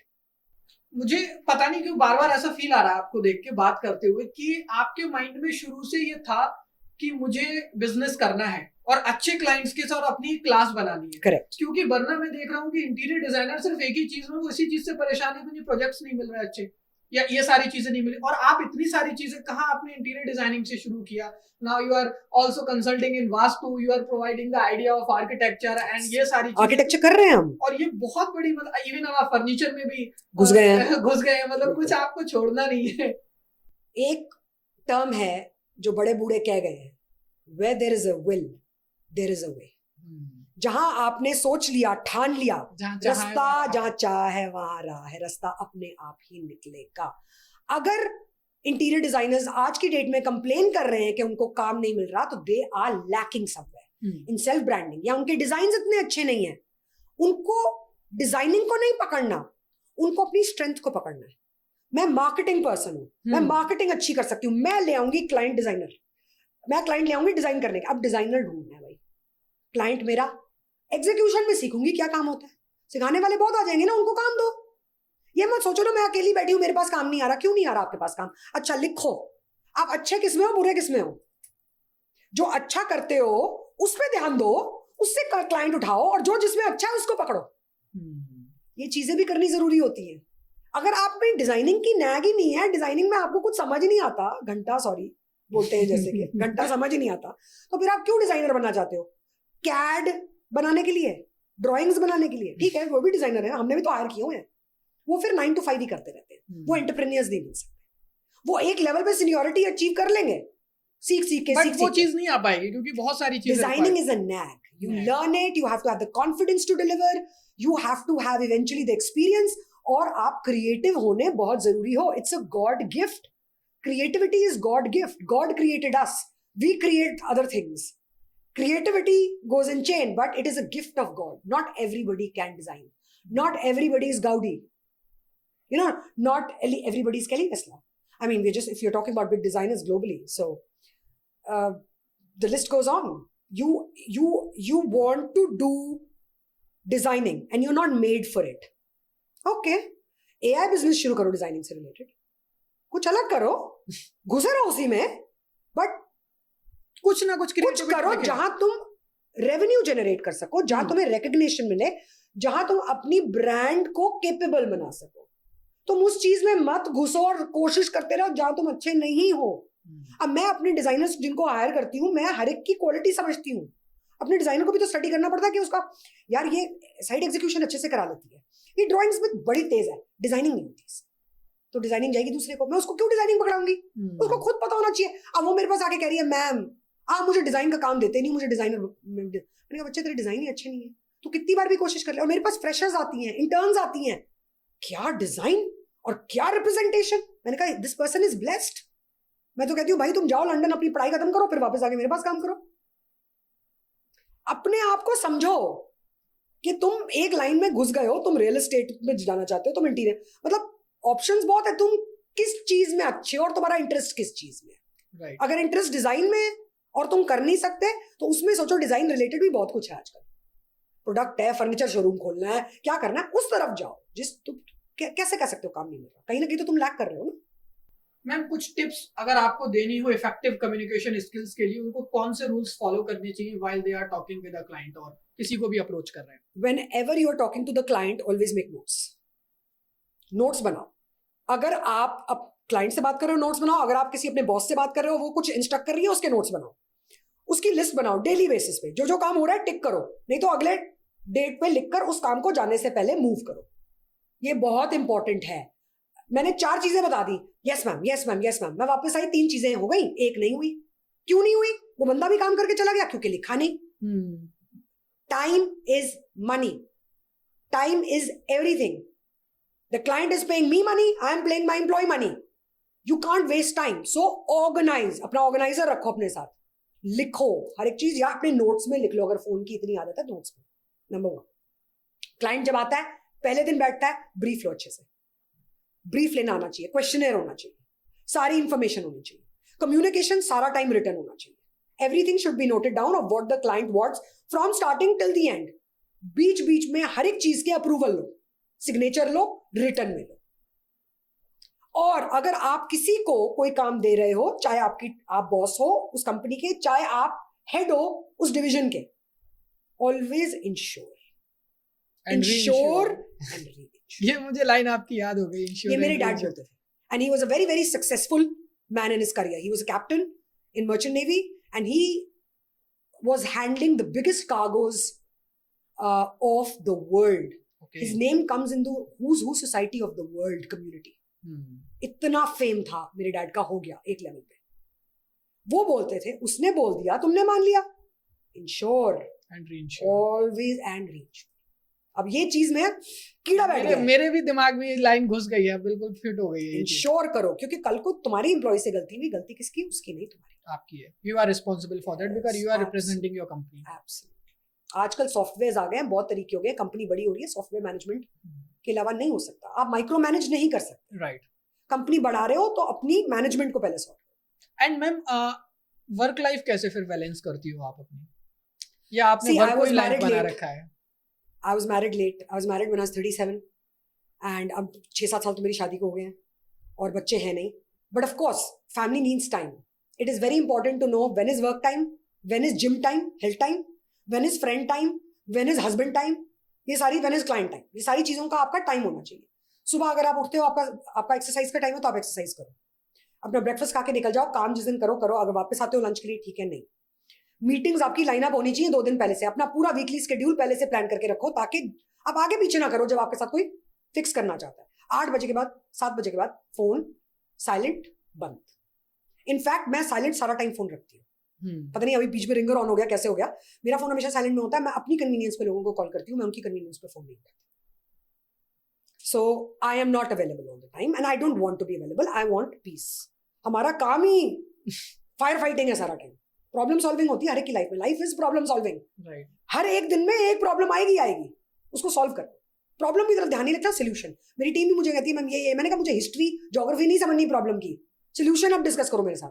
मेरे पास टाइम नहीं है, जो हो गया अब उसको ठीक कैसे करना, मुझे कहानियां मत बताओ। मतलब ऑनेस्टली आज के कॉन्वर्सेशन में मुझे पर्सनली बहुत मजा आया। मुझे भी। एंड मैं अब इसको एंड करने से पहले ना एक पर्सनल थोड़ा सा चीज जानना चाहता हूँ, पता नहीं क्यों बार बार वो मेरे माइंड में हिट कर रही है कि मतलब नंबर 9 से कुछ आपको कैसा लगता है, लाइक आपका बर्थ डेट क्या है? मेरा बर्थडे 3 है। Okay, so I come 9 comes in the multiples of 3 3s are 9, but 9 in numerology अगर आप देखा जाए, I don't know why you asked me this question, but it's मैंने न्यूमरोलॉजिकली ही पूछा है, that's why I am asking कि it is a salvation number, भगवान का नंबर। इस नंबर ये इट्स अ स्पिरिचुअल नंबर। तो अगर आप न्यूमरोलॉजी में भी पढ़ोगे, जो इंसान नंबर 9 पैदा हुआ है, जिसका सोल नंबर, डेस्टिनी नंबर 9 है, उसका पर्पस लाइफ का है डिटैचमेंट। उसकी अटैचमेंट किसी के साथ नहीं होगी, क्योंकि उसको बढ़ना ही आगे एक टाइम आना जब उसने पैदा ही नहीं होना, उसको सैल्वेशन मिलनी है। और उस मतलब वो 90 लाख से ऊपर जन्म ले चुका है। So number 9 is a number of spirituality. It is a number two not be connected with materialistic things and people of the world, to be detached and only be connected to God. So it is a number of God. And मैं number 3 के मैं आपके बारे में भी थोड़ा सा इसमें एज अ न्यूमरोलॉजिकली जानना चाहता हूँ कि मतलब कैसा होता है ये। मेरा नंबर एक्चुअली अगर आप देखा जाए तो मेरे बर्थडे का डेट तो नंबर 3 है, बट मेरा जो सोल नंबर है वो 6 है। ओके, जिसमें मैं अपना डेट, मंथ और ईयर ऐड करूं तो वो 6 नंबर निकलता है। अब नंबर 3 तो है रानी का नंबर, जिसमें मजे करो, सोना चांदी सब सपने लो, काम कुछ ना करो। बाहर जाके सब्जी भी खरीदनी हो तो तैयार होके निकलो, मतलब सबसे बना के रखो, सब ठीक ठाक हो, पैसा बहुत चाहिए, काम नहीं करना 2 पैसे। अब जो चीज मुझे काम कराती है वो है number 6। Okay, number 6 is marketing number. बात करो और पैसे मिलेंगे। नंबर 7 होता है बात ना करो, तुम्हारी कोई औकात नहीं, तुम कुछ कर नहीं सकते जिंदगी में। नंबर 7 हो ना, कहीं पे भी पहुंच जाओ, काम मिल जाएगा, because it is a luck number. मेरा नंबर है जहां बात नहीं करी वहां काम नहीं होगा। बात करो, बात जो भी करो, गलत भी कर दो चलेगा, बात करो। मार्केटिंग नंबर मेरा नंबर है, मार्केटिंग नंबर। जहां बात करूंगी वहां मैं नाम भी कमाऊंगी, पैसा भी कमाऊंगी। तो मैम इसको कॉन्वर्सेशन को ऑलमोस्ट हम लोगों को मतलब पता भी नहीं लगा, इतना ज्यादा टाइम हो गया बात करते करते, और मुझे लगता है ये भी कहीं ना कहीं एनर्जीज और वाइब्स का ही रीजन है। एब्सोल्युटली। कि किसी के साथ अगर आपको वाइब ही नहीं आ रही, देन यू सडनली थिंक यार बस जल्दी से ये जाए, रैप अप हो। बिल्कुल बिल्कुल। In fact I work with clients also. मैं अपने क्लाइंट्स भी खुद पिक करती हूँ। जहां मुझे क्लाइंट्स के साथ वाइब नहीं आती मीटिंग में पहली, मैं उनके साथ फॉलो अप नहीं करवाती अपनी टीम को। It is very important because interior designing is not about interior design, it is marriage. एक मेकअप आर्टिस्ट आके एक दिन आके मेकअप पोत के चला जाता है, वेरी गुड, 2 और इवेंट कर लेगा उनके लिए। हम इंटीरियर डिजाइनर्स उस फैमिली के साथ साल, 2 साल, 2.5 साल निकल जाते हैं हमारे, जितना लंबा project. Project it is very very important to know that you can work with somebody और नॉट। बाद में प्रॉब्लम नहीं आनी चाहिए कि आप उसके साथ 2 मिनट बैठ भी सकते हो या नहीं बैठ सकते हो। एब्सोल्युटली। तो आपकी वाइब कैसे मैच कर रही है, क्या है, आप काम इकट्ठे कर पाओगे कि नहीं कर पाओगे, ये सारी चीजें बहुत इंपॉर्टेंट होती हैं। यू हैव टू बी पिकी, क्योंकि तुम शांति चाहते हो। एक टाइम के बाद तुम मन की, इनिशियली तो मैं नहीं बोलूंगी, जो बच्चे कोशिश कर रहे हैं वो सब करें, बिकॉज एक्सपीरियंस तो चाहिए ही चाहिए ना, अच्छे का, बुरे का, लाइफ का, कैसे सीखेंगे नहीं तो। बट एक टाइम आता है जब when you have to learn to say no, ये मेरे को नहीं जम रहा। मैम इस मीटिंग मैंने कहा हाँ क्लाइंट अच्छे हैं, ये वो, मेरा नहीं जम रहा है, हमें नहीं लगता हम इस एनवायरनमेंट में काम कर पाएंगे, नहीं, इनको फॉलो अप नहीं करना। तो वो हम बहुत करते हैं हम आज की डेट। एंड मैम लास्टली अगर हम लाइक ड्रीम डिजाइन की बात करूं मैं आपकी, एक होता है ना कि क्योंकि मैं भी चाहता हूं कि हमने फॉरेन डिजाइनर्स का नाम तो बहुत सुन लिया, अब इवन जब आपके साथ लॉन्ग टर्म में भी जब काम करने का और रहने का मुझे मौका मिलेगा, तो आई होप सो कि हम फिर उस लेवल पे चीजें प्लान आउट कर पाए। आपको क्या लगता है कि what is my dream design? My dream design for me today would be doing exclusive international homes जहां पर हर एक चीज, आर्किटेक्चर से प्रोडक्ट, सब हमारा इन हाउस डिजाइन, ओके, और उसमें क्लाइंट की कोई इंटरफेरेंस ना हो और फाइनेंसिस की कोई कमी नहीं। That will be my dream design. और ये आप मैनिफेस्ट करती हो हमेशा? सारा इकट्ठे नहीं हो पाता, कहीं जगह कुछ चीज शॉर्ट हो जाती है, बट या काफी हद तक I would say I have been very lucky with my clients also. Yes, मेरे बड़े अच्छे क्लाइंट्स मिले, तभी मेरे दोस्त बन सके आज की डेट में। अगर मैं कहीं भी, अब मेरे क्लाइंट हैं, उन्हीं का जन्मदिन है, हेडफील्ड के ओनर हैं, उनका पेंट हाउस किया है मैंने, और अब उनका बर्थडे है, उसके लिए जा रही हूँ मैं गोवा, 11 को जा रही हूँ, 14 को आऊंगी, but he is my client and because I delivered, he is a very dear friend of mine today. ऐसे मेरे क्रिमिनल लॉयर भी हैं, कितने मतलब लोग हैं मेरे क्लाइंट्स जो very very happy with me. But अगर आप आज की डेट में मेरा टीम डिजाइन हो, तो मैंने आपको बता दिया कि मुझे किस तरीके की डिजाइनिंग चाहिए, जो बहुत पॉसिबल है और जो मेरे से बहुत सीनियर लेवल के डिजाइनर्स कर रहे हैं, but that establishment takes time. Design एक ऐसी चीज नहीं छूमंतर किया और पैसे बनने, unless you are into AI, e commerce business, ठीक है, समझ आता है। Design is creativity, creativity takes time. Picasso wasn't made in one night, Picasso बेचारा मर भी गया, उसको क्रेडिट नहीं मिला, आज उसकी पेंटिंग्स करोड़ों में जा रही है। तो लाइफ ही एक ऐसी चीज है, अगर आप एक क्रिएटिव लाइन में हो, उसमें मैजिक नहीं हो सकता, आपका नाम एक टाइम के बाद ही ऊपर आएगा।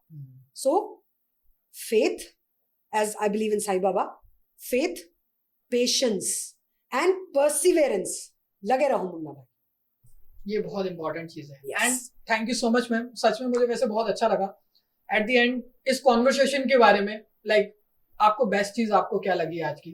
एंड बेस्ट चीज मुझे ये लगी कि मैं अपनी फीलिंग्स, अपनी एजुकेशन और मैं सबके साथ शेयर कर पाई। I hope this benefits clients, this benefits जो इंटीरियर करना चाहते हैं लाइफ में, एग्जिस्टिंग इंटीरियर डिजाइनर्स जिनको इतना एक्सपीरियंस नहीं, एक्सपीरियंस ले रहे हैं। तो मैंने तो अपनी लाइफ की छोटी मोटी चीजें जो हादसे मेरी जिंदगी में हुए हैं वो मैंने नरेट की हैं, और काफी कुछ छोड़ भी दिया होगा मेरी प्रभात।